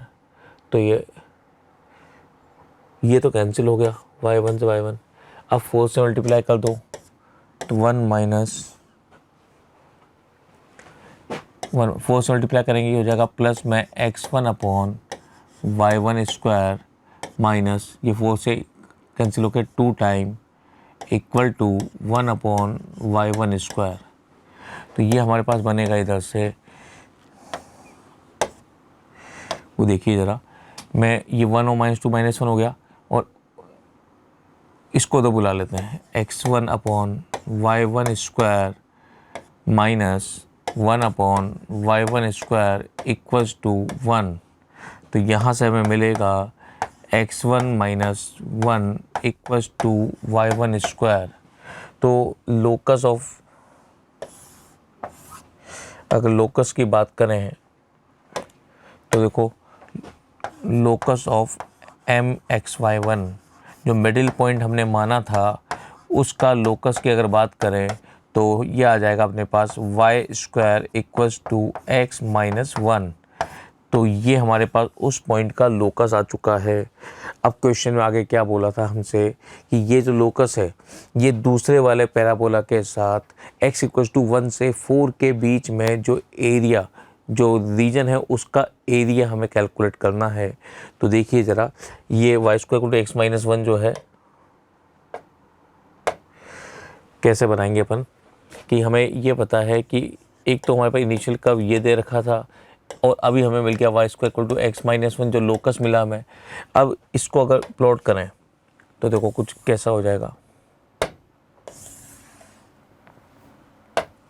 First quadrant की बात है तो फर्स्ट क्वाड्रेंट के अंदर एक तो हमारे पास ये हो जाएगा, ये तो y square equal to x वाला है, और दूसरा ये, तो ये पॉइंट है 1,0, क्योंकि दूसरा वाला ग्राफ है ये तो था y square equals to x वाला, और ये था y square equals to x minus 1 वाला।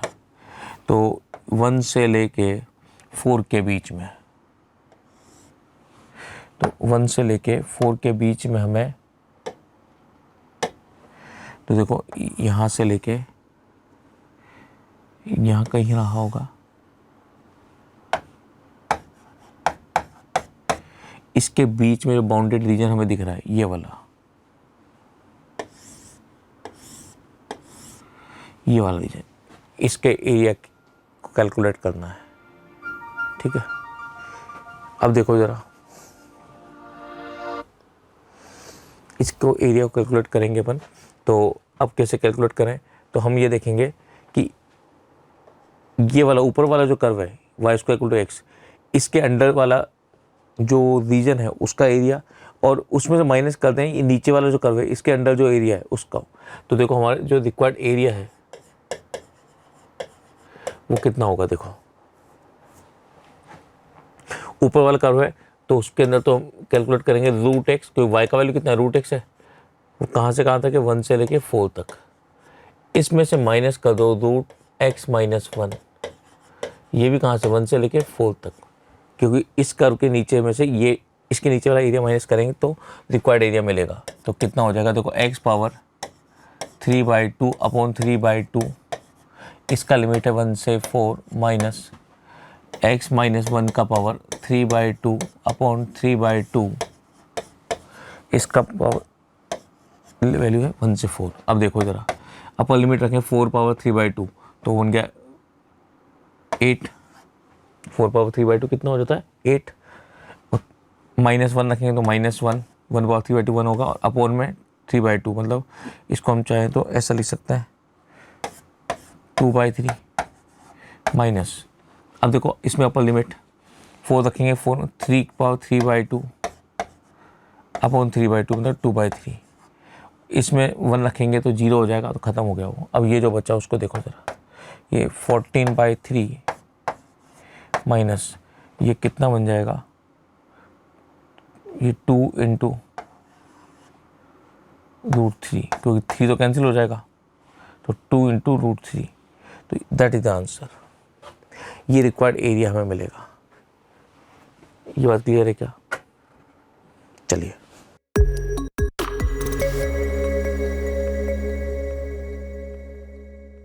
चलिए बेटा, तो देखते हैं ये क्वेश्चन नंबर 7 पेपर नंबर 2, ठीक है।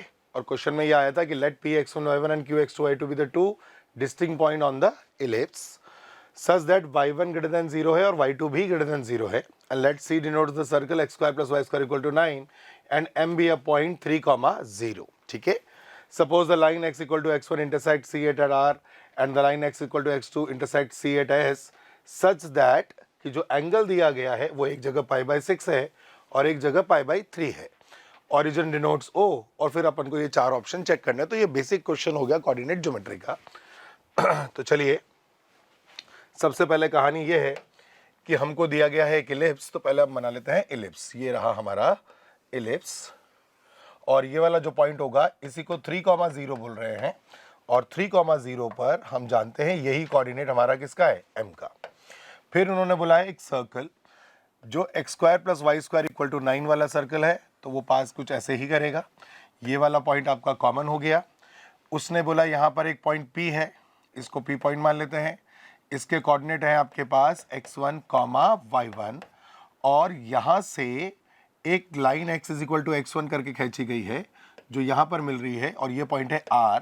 तो R के कोऑर्डिनेट हमको निकालने होंगे और P के कोऑर्डिनेट भी निकालने पड़ेंगे। सिमिलरली एक पॉइंट अपन को यहाँ Q दिया गया है और इस Q के कोऑर्डिनेट हमें दिए गए हैं x2, y2, और इससे अगर परपेंडिकुलर लाइन डाली जाए जो C को मिलेगी तो वो पॉइंट आपका S होगा, ठीक है। यहाँ जो पॉइंट आपको दे रखे हैं वो N1 दे रखा है और ये वाला कोऑर्डिनेट आपको N2 दे रखा है, जो अपन ऑप्शंस में देखेंगे, ठीक है ना। यहाँ तक की बात क्लियर। तो अपन एक एक करके पहले अपना बात कर ले। अच्छा, इन्होंने एंगल्स भी दिए हैं तो एंगल्स की कहानी सेट कर लेते हैं। ये अगर आपका पॉइंट O है तो आपको ROM जो है ये दे रखा है π/6। अगर आपको ROM π/6 दे रखा है, ठीक है ना, तो अपन सबसे पहले R का कोऑर्डिनेट इवैल्यूएट करते हैं। R का कोऑर्डिनेट अपने पास जो आएगा वो आराम से आएगा 3 cos π/6, 3 sin π/6, और R का कोऑर्डिनेट आपके पास निकल के आ गया cos π/6 का मतलब हो गया 3√3 डिवाइडेड बाय 2, और 3 sin π/6 का मतलब हो गया 3/2। ये आपका कोऑर्डिनेट आ गया किसका, R का। और अगर आप P का कोऑर्डिनेट निकालना चाहेंगे तो इसेंट्रिक एंगल तो क्योंकि आपका π/6 है ना, तो P का कोऑर्डिनेट आपके पास आ जाना चाहिए 3 cos π/6, 2 sin π/6। तो आपका जो P का कोऑर्डिनेट निकल के आएगा वो P का कोऑर्डिनेट कितना आ गया, 3 cos π/6 का मतलब वो कोऑर्डिनेट तो आपका सेम ही रहेगा, सो 3√3/2, और 2 sin π/6 आपका ये कोऑर्डिनेट है, तो ये वाला कोऑर्डिनेट आपका 1 आ गया। तो आपके पास P के कोऑर्डिनेट आ गए, आर के कोऑर्डिनेट आ गए और बेसिकली n1 भी आपके पास आ गया, ठीक है ना। ऐसे ही हम s का कोऑर्डिनेट निकालते हैं। तो अगर s का कोऑर्डिनेट निकालना है तो सबसे पहले जाएंगे हम सर्कल पर, तो ये होगा आपका, इसका एंगल आपको SOM दे रखा है π/3, तो ये टोटल एंगल अगर π/3 है तो हम क्या कर रहे हैं, कोऑर्डिनेट में बोलेंगे 3 cos π/3 और 3 sin π/3, यानी s का कोऑर्डिनेट आपके पास क्या निकल के आ गया, 3 cos π/3 से आपके पास आ गया 3/2 और 3 sin π/3 से 3√3/2, ये आपका s का कोऑर्डिनेट आया। और जब आप इससे q का कोऑर्डिनेट निकालेंगे, q का कोऑर्डिनेट निकालने के लिए आपको ये तो कोऑर्डिनेट सेम ही रखना पड़ेगा 3 cos π/3, और यहाँ आपके पास आएगा 2 sin π/3। तो आपका जो ये कोऑर्डिनेट q का कोऑर्डिनेट आया वो आ गया आपका 3/2, और ये आ जाएगा 2 इंटू साइन π/3 का मतलब हो गया √3/2, तो 2 से 2 कैंसिल, और ये कोऑर्डिनेट आपका बन गया 3/2, √3, और इससे आपका n2 का कोऑर्डिनेट भी इवैल्यूएट हो गया। अब उसने जो पहला क्वेश्चन में ऑप्शन में दिया है वो है equation of the line joining P and Q, ये दो ऑप्शंस हैं, तो देखते हैं इनमें से कौन सा सही होगा। तो अगर मुझे P और Q को मिलाने वाली लाइन खींचनी है मान लो, तो PQ की लाइन की इक्वेशन मेरे पास क्या आनी चाहिए, PQ की लाइन की इक्वेशन के लिए मैं बोलूंगा y - 1 equals to y2 - y1, y2 - y1 का मतलब हो गया √3 - 1 अपॉन x2 - x1 यानी 3/2 माइनस, और ये आपके पास कितना कोऑर्डिनेट है, ये आपका कोऑर्डिनेट है √3 x2 - x1 है ना, तो 3/2, तो ये वाला कोऑर्डिनेट आ गया, और ये वाला है आपका 3√3 divided by 2 into x minus 3√3/2, ठीक है। अब अगर इसे हम एडजस्ट कर लें तो अपना आएगा y - 1 बराबर, अगर आपने 2 ऊपर भेज दिया तो ये 2 ऊपर आ गया, ये पॉइंट आ गया आपका √3 - 1, नीचे आपके पास आ गया 3 कॉमन, 1 माइनस √3, यहाँ एलसीएम ले लिया तो ये आ गया 2x minus 3√3 whole divided by 2 चल रहा है। यहाँ तक की कहानी अपनी क्लियर हो गई, ठीक है। तो हमने क्या करा, 2 से 2 कैंसिल कर दिया, ये वाली लाइन अपने पास आ गई 3y - 3 बराबर, ये और ये कैंसिल होगा तो ये बनेगा माइनस का 2x और माइनस का माइनस माइनस प्लस का 3√3, तो मेरे हिसाब से लाइन की इक्वेशन बननी चाहिए 2x + 3y इक्वल्स टू 3 + 3√3, और अगर हम यहाँ इसको एडजस्ट करें तो ये बन गया 2x + 3y equals to 3 bracket में 1 + √3। चलिए चेक करते हैं कि कोई ऑप्शन है क्या, तो 2x + 3y और 3 1 + √3, यानी ये वाला ऑप्शन अपना ऑप्शन ए इसका राइट ऑप्शन हो गया अभी, ठीक है। तो ऑप्शन बी की कोई कहानी नहीं है, ऑप्शन बी अपने आप गलत हो गया, क्लियर। अब उसने बोला अगर n2 क्या है और n1 क्या है, तो मैंने पहले ही मार्क कर लिए थे कि आपका ये वाला n1 है और ये वाला n2 है, ठीक है। अब n2 आपका x2, 0 है और उसने n2q की वैल्यू पूछ ली है। अब वो रिलेशन अगर अपन को चेक करना है तो देखो n2 का ये जो कोऑर्डिनेट आएगा ये आपके s के कोऑर्डिनेट के साथ ही चलेगा, तो n2 का कोऑर्डिनेट यहाँ आएगा 3/2, 0, ठीक है। तो हम n2 भी लिख लेते हैं, n2 का कोऑर्डिनेट हो गया हमारे पास 3/2, 0, और ऐसे ही n1 का कोऑर्डिनेट जो हमारे पास आएगा उसके अंदर x का कोऑर्डिनेट है वो है 3√3/2, 0, ठीक है। अब वो क्या करवा रहा है, वो कह रहा है n2q बताओ और n2s बताओ। n2q का ये डिस्टेंस होगा बस, है ना। तो n2q का मतलब हुआ इस पर फोकस कर ले एक तो, है ना, यानी इस q पर, और n2q आपके पास जो निकल के आएगा कैलकुलेशन में वो सिंपल सी कहानी आ जाएगी कि n2q क्या है, ये 0 है और यहां पर ये है √3, तो आपका n2q तो आ गया √3, और n2s कितना है, n2s आ रहा है आपका वो आ रहा है 3√3/2। तो इसको ऐसा कर लेते हैं कि 2 टाइम्स ऑफ n2s का मॉड, 2 टाइम्स ऑफ n2s का mod is equal to 3 times of mod of n2q। क्या ये ऑप्शन है क्या, तो 2 times of n2s is equal to 3 times of n2q, तो आपका सी ऑप्शन भी राइट है और अभी तक ए ऑप्शन भी राइट हुआ। अब उसने कहा कि ये भी चेक कर ले n1p और n1r, n1p और n1r के लिए n1 का कोऑर्डिनेट निकालना है, तो n1 का कोऑर्डिनेट आपके पास था 3√3/2, 0, और उसने क्या बोला है आंसर में, क्या क्या चेक करना हमें, n1p और n1r।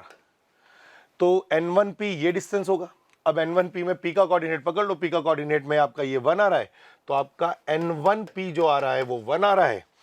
और ऐसे ही n1r क्या होगा, n1r में r कहाँ है, ये रहा, तो वो हो गया 3/2।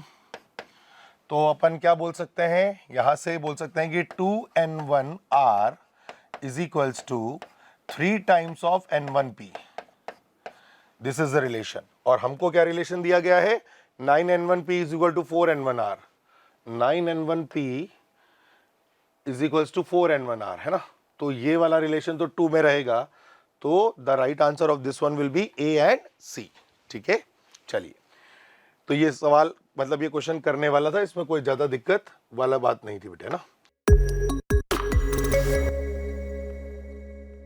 नेक्स्ट क्वेश्चन आपका आ गया था न्यूमेरिकल वैल्यूज का। इनको तो वैसे भी करना ही था क्योंकि इसमें तो नेगेटिव मार्किंग थी नहीं, और ये बहुत मुश्किल सवाल नहीं, बहुत आसान सवाल है क्योंकि डिफरेंशियल इक्वेशन है। और इसको अपन अगर लिखें तो ये आ गया आपका dy/dx प्लस, यहाँ पर अगर x स्क्वायर से डिवाइड लगाऊंगा मैं तो क्या y/x आ जाएगा, यहाँ डिवाइड लगाएंगे तो ये 1 हो जाएगा, प्लस ये हो गया y/x का होल स्क्वायर। इसका मतलब ये जो डिफरेंशियल इक्वेशन मुझे दी गई है ये होमोजीनियस डिफरेंशियल इक्वेशन है, जहां पर हमें y/x को क्या डालना है बेटा, t। अब y/x को t डालने का मतलब होता है y बराबर xt रखना है, और ये आ जाता है आपका dy/dx बराबर, एक तो आ जाएगा आपका t और एक आ जाएगा x टाइम्स ऑफ dt/dx। इसे अपन सब्स्टिट्यूट करें तो ये आ जाएगा t plus x into dt/dx plus t बराबर 1 प्लस टी स्क्वायर, और यहां से ये बहुत अच्छे से x dt/dx कन्वर्ट होगा t square minus 2t plus 1 पर। ठीक बात है। और यहां से ये t माइनस 1 का होल स्क्वायर हो गया, तो ये बनेगा बेटा dt अपॉन t माइनस 1 का whole square is equals to, ये आ जाएगा आपका dx अपॉन x। इसको जब आप सॉल्व करोगे तो ये क्या बनेगा, माइनस 1 अपॉन टी माइनस 1 आ जाएगा इज इक्वल्स टू, ये आ जाएगा ln x and plus of c। और इसमें अगर मैं t की जगह क्या रख देता हूं, y/x रखना होता है, t की जगह अगर y/x रखेंगे तो y/x, और x ऊपर जाएगा तो minus x upon y minus x is equals to ln x plus C आ गया। और यहां से मैं समझ पा रहा हूं कि ये बन गया x upon x minus y is equals to ln x plus C. उसने हमें क्या दिया है, y1 इक्वल्स टू 0 दिया, यानी x की वैल्यू अगर मैं 1 रख दूं, x की वैल्यू 1, तो 1 माइनस 0 बराबर ln 1 प्लस सी। तो यहां से मेरे को फटाफट c की वैल्यू मिल गई 1, तो मेरे को मिल गया x upon x minus y is equals to ln x plus 1। ये मेरे पास फंक्शन आ गया। अच्छा, अब उसने क्या बोला है, y की वैल्यू, तो हमें यहां से बात करनी पड़ेगी। तो भाई साहब ये जो आपके पास आया वो आया x minus y divided by x is equals to 1 plus ln x। ये अपने पास फंक्शन बन गया। इसमें से आ गया 1 minus y by x is equals to 1 plus ln x हो गया आपका।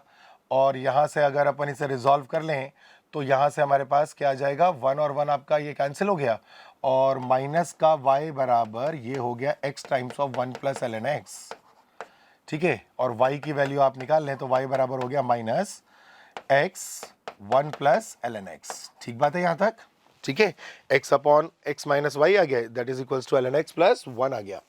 और हमने उसको क्या कर दिया, हमको किसकी वैल्यू चाहिए, अच्छा वैल्यू तो हमें वाई ई का होल स्क्वायर और वाई ई स्क्वायर निकालना है बेटा। वाई ई का होल स्क्वायर निकालना है और वाई ई स्क्वायर निकालना है ना। तो हमें सिर्फ क्या करना है, एक्स की वैल्यूज डालनी है and we will get your our answers. ठीक है, ठीक है, तो ये आया। अच्छा, एक चीज अपन ने यहाँ गड़बड़ करी, क्या ये लिखना है हमें कितना, अपन ने रेसिप्रोकेट किया तो ये आ गया 1 अपॉन 1 प्लस ln x।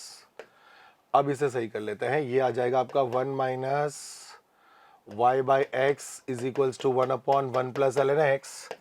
और यहाँ से आप सब सॉल्व करेंगे तो ये बनेगा आपका 1 minus 1 upon 1 plus ln x बराबर y बाई एक्स। ठीक है, तो 1 plus ln x minus 1 upon 1 plus ln x is equal to y by x आ गया, 1 और 1 कैंसिल हो गया, और आपका जो y आ रहा है y बाई एक्स, तो ये अपने पास हो गया, x उधर ले चलते हैं। ठीक है, और ये आ गया y से x minus y upon x, और x डिवाइड कर दिया तो 1 minus this 1 minus 1 upon ln x y by x, और ये आ गया आपका y is equals to 1 plus ln x minus 1 upon x, तो ये आ गया x ln x upon 1 plus ln x। अब आप क्या करें, सबसे पहले x की जगह डाल दें e। अगर x की जगह e डालेंगे तो y में क्या आ जाएगा, ये आ जाएगा e और ln 1 डिवाइडेड बाय 2, यानी y बराबर ये वैल्यू दे रहा है आपको e बाई 2। ठीक है, ये तो आपकी एक वैल्यू आ गई। अच्छा, दूसरी वैल्यू निकालना है और उसमें हमें क्या डालना है, ई स्क्वायर डालना है। तो अगर ई स्क्वायर डालेंगे तो ये वाला वैल्यू क्या जनरेट करेगा, ये वाला वैल्यू जनरेट कर देगा ई स्क्वायर। ई स्क्वायर की वजह से यहाँ पर आ जाएगा 2 डिवाइडेड बाय, और ये आपका आ जाएगा 3।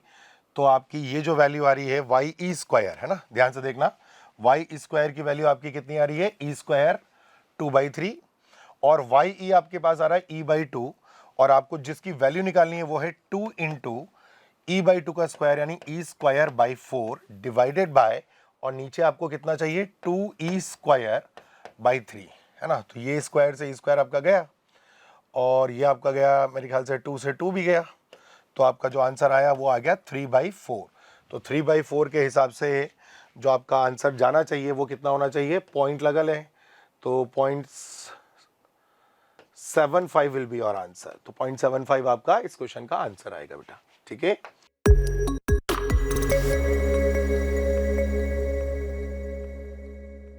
let a0, a1 and so on up to a23 be real numbers such that 1 plus 2/5x के बाद 2/3 ये सीक्वेंस दे रखा है। For every real number x, let r be the largest among the numbers of aj। ठीक है, तो numerically greatest term की अगर अपन बात करनी चाहें तो अपन को मालूम है कि उसका फॉर्मूला क्या होता है बेटा, n+1 mod x divided by mod x plus 1, and इसकी वैल्यू अपन को इवेल्युएट करनी है। तो अगर अपन इसकी वैल्यू निकालें तो n अपने पास है 24, मॉड x में x की वैल्यू 1 रखेंगे तभी अपन को a1 या ar का वैल्यू मिलेगा। तो x का वैल्यू अगर 1 रख रहे हैं तो यहाँ पर आपके पास आ गया 2/5 डिवाइडेड बाय, नीचे आ गया 2/5 प्लस 1। तो ये जो वैल्यू आपके पास आएगी ये आ जाएगी आपकी 48/7 greater than equals to r, यानी r का वैल्यू जो आपका है दिस शुड बी क्या होता है बेटा, greater than equal to r होता है ना। ये अपन शॉर्टकट सीखते ही हैं डायरेक्ट निकालने के लिए। तो r जो अपने पास लेस देन आया वो आया 6 पॉइंट कुछ कुछ। तो आपके r की वैल्यू कितनी आ रही है, 6। उसने क्या पूछा है, then the value of r, and the answer is 6।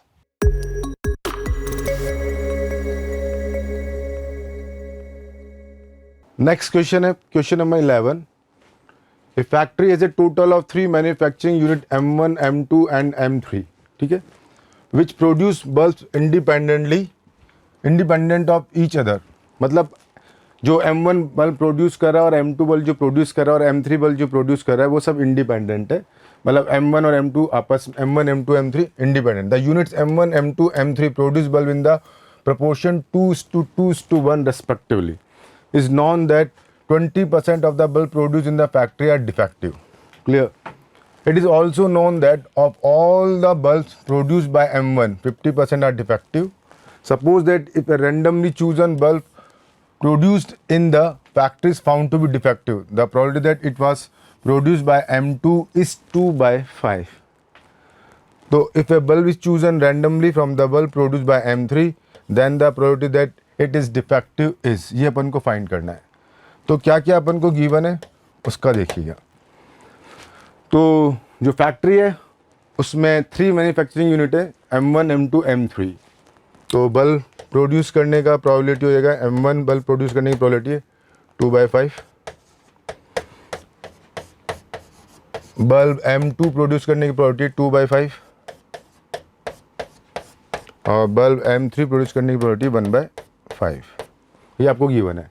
It is known that 20% of the bulb produce in the factory are defective. तो यहाँ पे जो डिफेक्टिव बल्ब है उनकी प्रोबेबिलिटी है 20/100, इट मीन्स 1/5। ये आपको गिवन है। It is also non that all of the bulb produced by M1,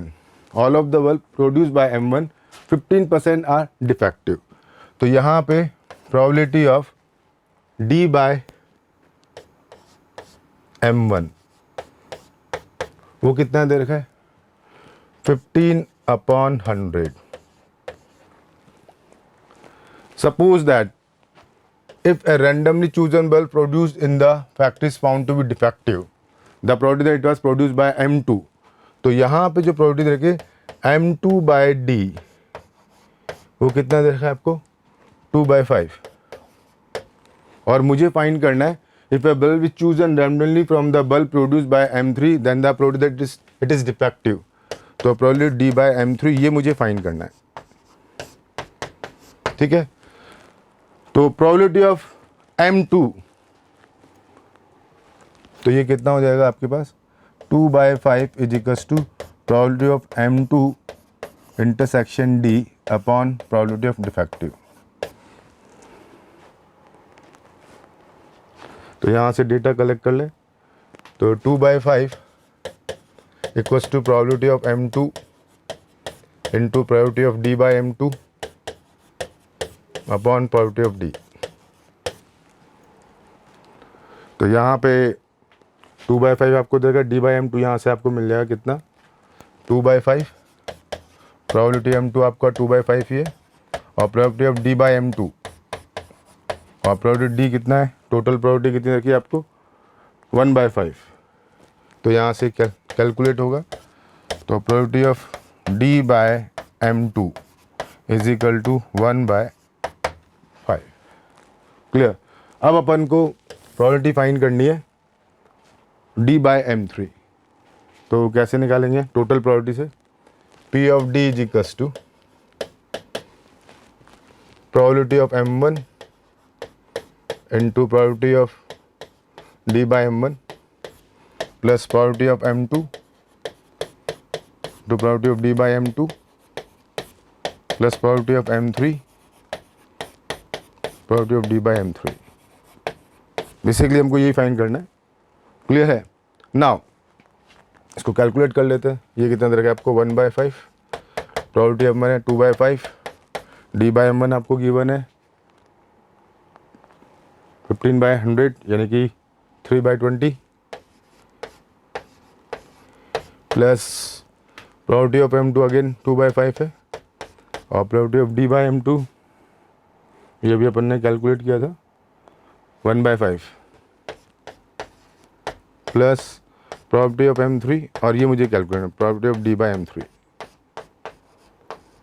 now simplify it ये आपका कैंसिल हो गया 10 1/5 equal to 3/50 plus 2/25 plus 1/5 probability of D/M3 that is 1/5 minus ये आएगा 25 6 3 plus 4/50 1/5 probability of D/M3। now after simplification ये आपके पास आएगा 10 minus 7 तो 3/10 तो probability of D/M3 3/10 यानी कि 0.3।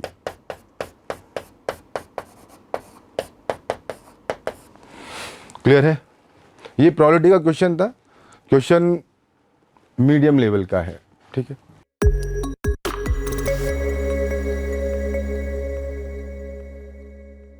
नेक्स्ट क्वेश्चन की बात करें question number 12 consider the vector 3 vector दे रखे हैं x वेक्टर y वेक्टर और z vector for distinct positive real number alpha and beta. तो यानी कि यहाँ पे बोल रखा है alpha is not equal to beta. Clear है। x vector alpha x vector plus beta y vector minus z vector y vector given है z वेक्टर गिवन है तीनों वेक्टर गिवन है और साथ में बोल रहा है if the vector x y z lie in a plane यानी कि कॉप्लेनर है और कॉप्लेनर की कंडीशन हमने बहुत अच्छे से पता है कि कॉप्लेनर है तो scalar triple product x y z का बॉक्स प्रोडक्ट 0 हो जाएगा और यहाँ से अपन लिख सकते हैं एक्स वेक्टर को डिटरमिनेंट ऑफ एक्स वेक्टर कितना है मेरे पास अल्फा बीटा -1 यहाँ से आ जाएगा -1 अल्फा है और यहाँ बीटा है ये हो जाएगा बीटा -1 अल्फ़ा और यहाँ पे आप लिखेंगे x vector y vector z vector. Clear.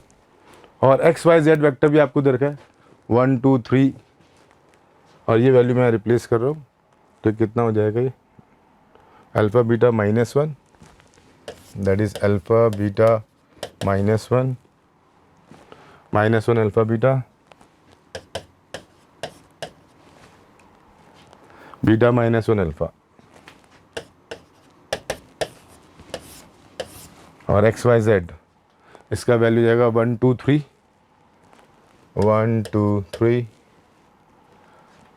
2 3 1 2 3 1 and 3 1 2 और इसको सिंप्लीफाई करना है 3 1 2 इज इक्वल टू 0। क्लियर। अब डिटरमिनेंट को सॉल्व करना है, बहुत आसान है। ये आपका हो जाएगा alpha cube -1 plus beta cube plus alpha beta again plus alpha beta again plus alpha beta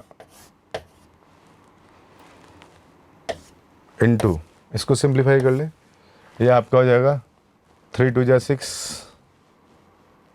6 6 -27 minus का 1 और माइनस का। डिटरमिनेंट को सॉल्व करना है। अब ये तो नॉन जीरो है, इसको सिंप्लीफाई किया तो alpha cube plus beta cube और ये आपका बनेगा -1 और प्लस का 3 अल्फा बीटा इक्वल टू 0। अरे क्लियर है। और इसको अपन ने लिखा alpha cube plus beta cube plus -1 का क्यूब इक्वल टू माइनस का 3 अल्फा बीटा। उसको सिंप्लीफाई किया तो alpha cube plus beta cube plus -1 का cube equal to 3 times of alpha into beta equal to -1। और a cube plus b cube plus c cube is equal to thrice a b c तभी होता है जब a plus b plus c equal to 0 या a equal to b equal to c हो।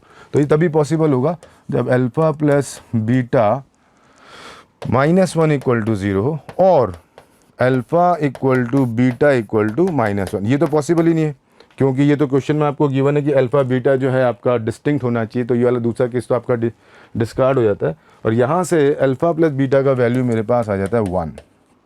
ठीक है, और ये वैल्यू मैंने यहाँ पे रखा, अल्फा प्लस बीटा का वैल्यू 1 रखा तो 1 - 3 दैट इज -2। ये इसका फुल एंड फाइनल आंसर है क्वेश्चन नंबर 12 का।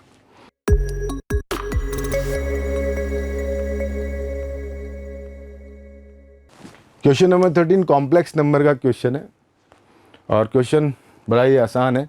For a non zero complex number z let argument z denote the principal argument of z। That means argument का value -π से +π के बिटवीन वेरी करेगा। Let omega be the cube root of unity और cubic root of unity omega cube is equal to 1 और 1 plus omega square equal to 0। ये हम सभी को पता है क्यूबिक रूट ऑफ यूनिटी के लिए। और आर्ग्यूमेंट ऑफ ओमेगा 0 से लेके पाई के बिटवीन है। इट मीन्स ये फर्स्ट और सेकेंड क्वाड्रेंट के बिटवीन ही रहेगा। Let alpha argument of summation n equal to 1 to 2025 minus omega to the power n then the value of 3 alpha upon pi. बहुत ही आसान सा क्वेश्चन है। इसको अपन ऐसे लिख सकते हैं alpha is equals to argument of कितना हो जाएगा आपके पास ये समेशन माइनस ओमेगा का स्क्वायर माइनस ओमेगा का क्यूब और ऐसे ही चलता रहा होगा माइनस ओमेगा पे पावर 2025 और ये आपका जीपी बन जाता है। तो आर्ग्यूमेंट ऑफ और जीपी का सम अपन निकाल सकते हैं और जीपी का सम निकालते फर्स्ट टर्म कितनी हो गई मेरे पास माइनस का ओमेगा और कॉमन रेशियो मेरे पास हो गया माइनस ओमेगा क्योंकि अपन ने डिवाइड किया माइनस ओमेगा स्क्वायर में तो omega square upon minus omega that is minus omega. तो minus omega to the power total number of terms कितनी हो गई 2025 -1 अपॉन माइनस ओमेगा -1। ये हमने फॉर्मूला लगा दिया और उसको सिंप्लीफाई किया तो कितना जाएगा आर्ग्यूमेंट ऑफ माइनस ओमेगा। अच्छा इसको अपन क्या लिख सकते हैं माइनस ओमेगा बाहर आ गया और जाएगा 2025 और माइनस का 1 अपॉन माइनस ओमेगा -1 माइनस पूरे में से कॉमन लिया तो आर्ग्यूमेंट ऑफ ये मेरे पास बनेगा माइनस कॉमन लिया तो ओमेगा पे पावर 2025 प्लस का 1 और माइनस माइनस प्लस हो जाएगा और नीचे से भी मैंने माइनस कॉमन ले लिया तो माइनस ओमेगा प्लस 1 और ये मेरे पास हो जाएगा ओमेगा। और चूंकि ये क्यूबिक रूट ऑफ यूनिटी है तो ओमेगा पे पावर 2025 की बात करें 5 और 2 7, 7 और 2 9, ये मल्टीपल ऑफ 3 है क्या, तो इसका वैल्यू तो कितना आ जाएगा आपके पास 1। तो अपन क्या लिख सकते हैं, आर्ग्यूमेंट ऑफ 1 + 1 2, तो 2 omega upon minus of omega plus 1। इसको नेक्स्ट पेज पे अपन लिख रहे हैं, आर्ग्यूमेंट ऑफ -2 ओमेगा और ओमेगा प्लस 1 को अपन लिख पाएंगे माइनस ओमेगा स्क्वायर, तो प्लस का ओमेगा स्क्वायर हो जाएगा। ये क्लियर है क्या, क्योंकि माइनस ये आपके पास रिजल्ट है माइनस ओमेगा प्लस 1, तो 1 + ओमेगा इक्वल टू होता है माइनस ओमेगा स्क्वायर और मेरे पास यहाँ पर है ऑलरेडी माइनस में तो प्लस हो जाएगा, सॉरी, तो यहाँ पे आपके पास प्लस में हो जाएगा +2 ओमेगा स्क्वायर अपॉन ओमेगा। और इसको आप लिख सकते हो argument of 2 upon omega, argument of 2 upon omega, यानी कि यहाँ पे जो वैल्यू आने वाली है आर्ग्यूमेंट 2 और मैंने ओमेगा क्यूब से ऊपर ओमेगा स्क्वायर से ऊपर नीचे मल्टीप्लाई कर दिया, ये ओमेगा स्क्वायर हो गया क्योंकि ओमेगा क्यूब का वैल्यू 1 हो जाएगा और ये किसके बराबर है, अल्फ़ा के। अरे क्लियर है, और मुझे वैल्यू चाहिए 3 अल्फ़ा अपॉन पाई की, तो 3 अल्फ़ा अपॉन पाई। अच्छा, इसका आर्ग्यूमेंट कितना हो जाएगा 2 ओमेगा स्क्वायर का, तो ये आपका हो जाएगा आर्ग्यूमेंट 2 ओमेगा स्क्वायर, इसको आप लिख सकते हो argument of 2 times of -1 minus eta √3 upon 2। That means argument आपको निकालना है -1 माइनस आयटा √3 का। और हमें अल्फ़ा के बारे में क्या बोला हुआ है इसके बारे में जान लें। और अल्फ़ा कितना है मेरे पास, alpha omega the cubic root of unity और z कॉम्प्लेक्स नंबर है जिसका प्रिंसिपल आर्गूमेंट ऑफ z, और ये जाएगा माइनस पाई से लेके प्लस पाई के बिटवीन। तो हम यहाँ पे इसका प्रिंसिपल आर्गूमेंट लिखने वाले हैं। प्रिंसिपल आर्गूमेंट कितना हो जाएगा इसका, -1 माइनस आयटा √3, यानी कौन से क्वाड्रेंट में आएगा, थर्ड क्वाड्रेंट में आएगा, और ये आपका वैल्यू जाएगा पाई माइनस π/3, यानी कि माइनस का 2π/3। क्लियर, थर्ड क्वाड्रेंट में आएगा और ये आपके पास अल्फ़ा हो जाएगा। ये वैल्यू हमने यहाँ रिप्लेस की तो 3 अपॉन पाई और -2π/3, 3 से 3 कैंसिल, पाई से पाई कैंसिल, तो इसका वैल्यू जाएगा -2। It means 3 alpha upon pi का वैल्यू -2। क्लियर।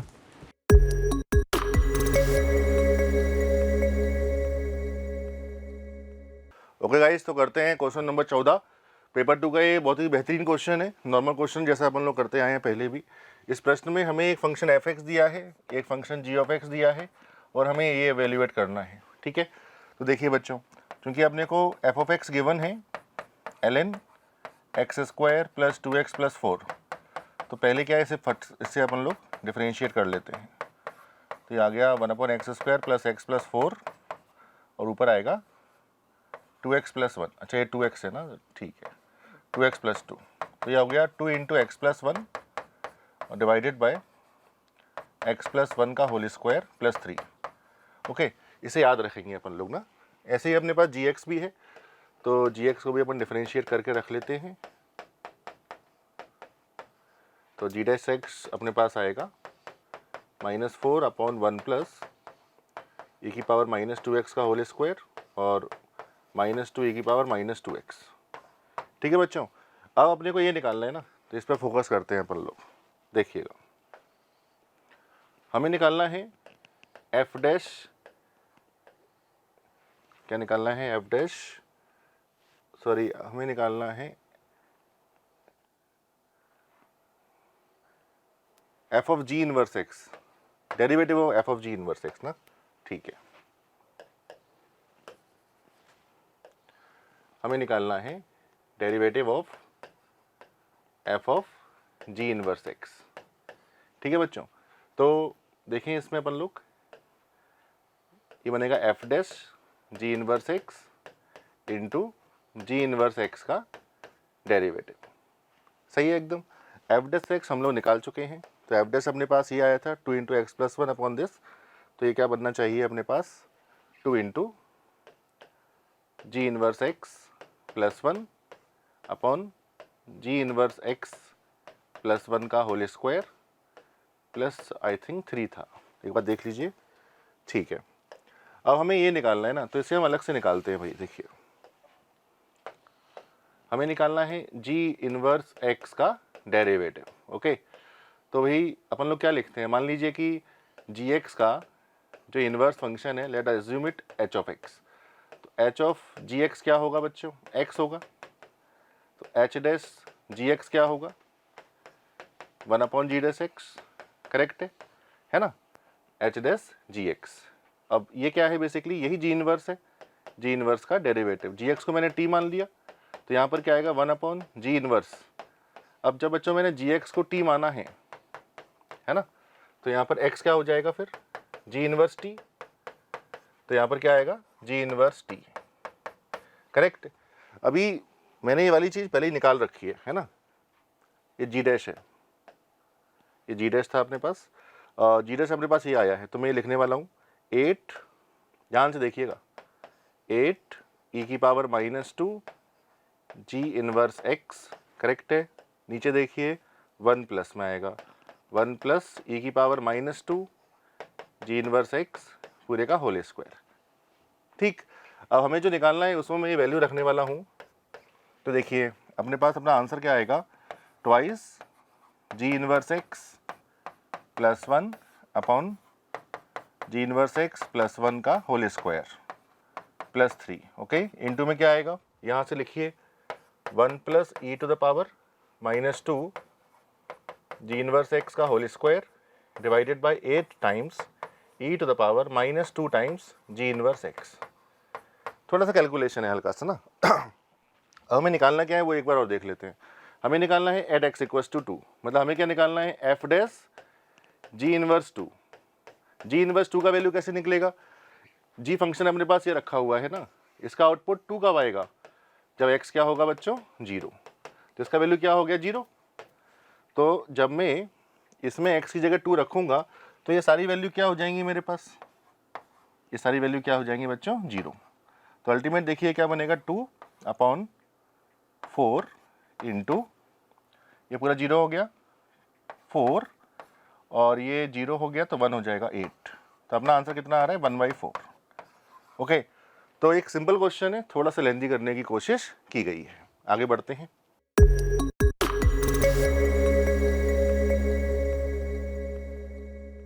अगला प्रश्न ट्रिग्नोमेट्री का समेशन का है। ये क्वेश्चन पहले भी अपन लोग कई बार कर चुके होंगे, आप लोग भी कर चुके होंगे, तो देख लीजिए एक बार।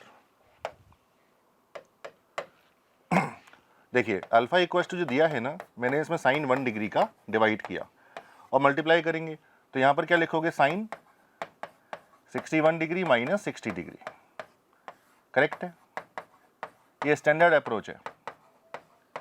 प्लस यहाँ पर क्या लिखेंगे sine 63 degree minus 62 degree,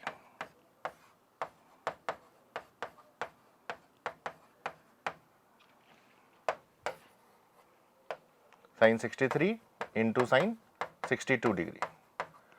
in the last ये हो जाएगा sine 119 degree minus 118 divided by sine 119 degree into sine 118 degree. Okay, अब देखिए जब इसे मैं ओपन करूंगा साइन ए माइनस बी को, तो ये क्या बनेगा अपने पास, मैं यही लिख रहा हूँ इसको, ये बनेगा sine 61 degree cos 60 minus cos 61 sine 60।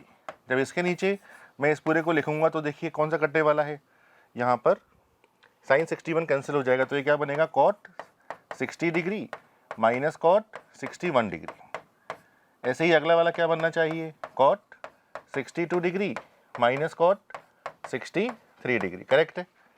आगे बढ़ते हैं, ये क्या बनेगा अपने पास कॉट 118 डिग्री माइनस कॉट, ये कॉट है ना 119 डिग्री। अभी देखिए अभी भी सीरीज कैंसिल नहीं हो रही है, तो प्लस वाले टर्म्स को अलग करते हैं और माइनस वाले को अलग करते हैं, ठीक है। तो देखिएगा साइन 1 डिग्री रखा हुआ है ऑलरेडी ना, तो ये बनेगा अपने पास cot 60 degree plus cot 62 degree up to आएगा कॉट 118 डिग्री माइनस कॉट 61, ये 63 होगा यहाँ पर, और प्लस कॉट 63, और ये चलता रहेगा कॉट 119 डिग्री तक। अब इसमें खास बात देखिए क्या हो रहा है कि कॉट 118 और कॉट 62 दोनों एंगल का सम 180 है, तो ये तो कैंसिल हो जाएंगे। तो ये जितने भी टर्म्स है ना, ये सारे आपस में कैंसिल हो जाएंगे, और ये वाले टर्म्स भी फर्स्ट और लास्ट कैंसिल हो जाएंगे, सेकंड लास्ट कैंसिल हो जाएंगे। इवन नंबर ऑफ टर्म्स है, कुछ नहीं बचने वाला। तो अल्टीमेटली क्या बचेगा अपने पास, कॉट 60, तो ये आ गया 1/√3 साइन 1 डिग्री। ओके, अब प्रश्न ने अपने से ये पूछा है, तो देखो क्या आंसर आने वाला है, कॉसेक 1 डिग्री अपॉन अल्फा 1, ये हो गया √3 साइन 1 डिग्री का होल स्क्वायर है, तो आंसर कितना आएगा 3। तो ये सिंपल क्वेश्चन है। आगे बढ़ते हैं।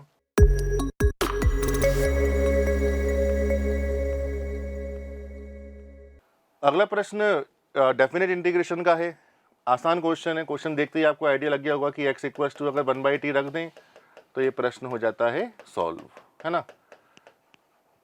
चलिए, तो क्या बनेगा, अल्फा = ये 2 से हाफ हो जाएगा, ये हो जाएगा tan इनवर्स 1/t, ये बनेगा अपने पास 2/t² minus 3/t plus 2 into minus 1/t² dt। Correct है बच्चों। कितना आएगा, अल्फा = 2 से हाफ, ये हो जाएगा tan इनवर्स 1/t, इसका एलसीएम लेंगे सेम रहेगा, ठीक है, और t² कट जाएगा, माइनस साइन बाहर आ जाएगा, तो माइनस साइन को ऐसे कर दूं मैं, ये हो जाएगा अल्फा हाफ से लेकर 2 तक, बाकी tan inverse 1/t upon same dt। अब इसको और दिए गए प्रश्न को अगर हम ऐड कर दें, है ना, तो क्या बनने वाला है, देखो 2 अल्फा = ये हो जाएगा हाफ से लेकर 2 तक, ऊपर बनेगा tan inverse t plus tan inverse 1/t, और नीचे है twice of x² minus t² minus 3t plus 2 dt।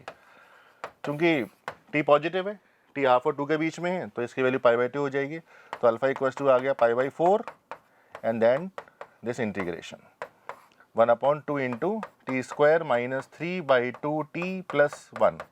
Correct है, ये इंटीग्रेशन स्टैंडर्ड है, 1/x² प्लस a² वाला इंटीग्रेशन है, ठीक है। तो ये क्या बनेगा वो एक बार देख लेते हैं, हाफ से 2, ठीक है भाई, ये बनेगा अपने पास π/8 कर दीजिए इसको, ये हो जाएगा dt, ये बनेगा t माइनस 3/4 का होल स्क्वायर, ठीक है, प्लस 9 t² सही है, 2 इंटू दिस सही है, और 9/16, 1 माइनस 9/16 कितना आ गया 7, तो √7/4 का स्क्वायर, ठीक है जी।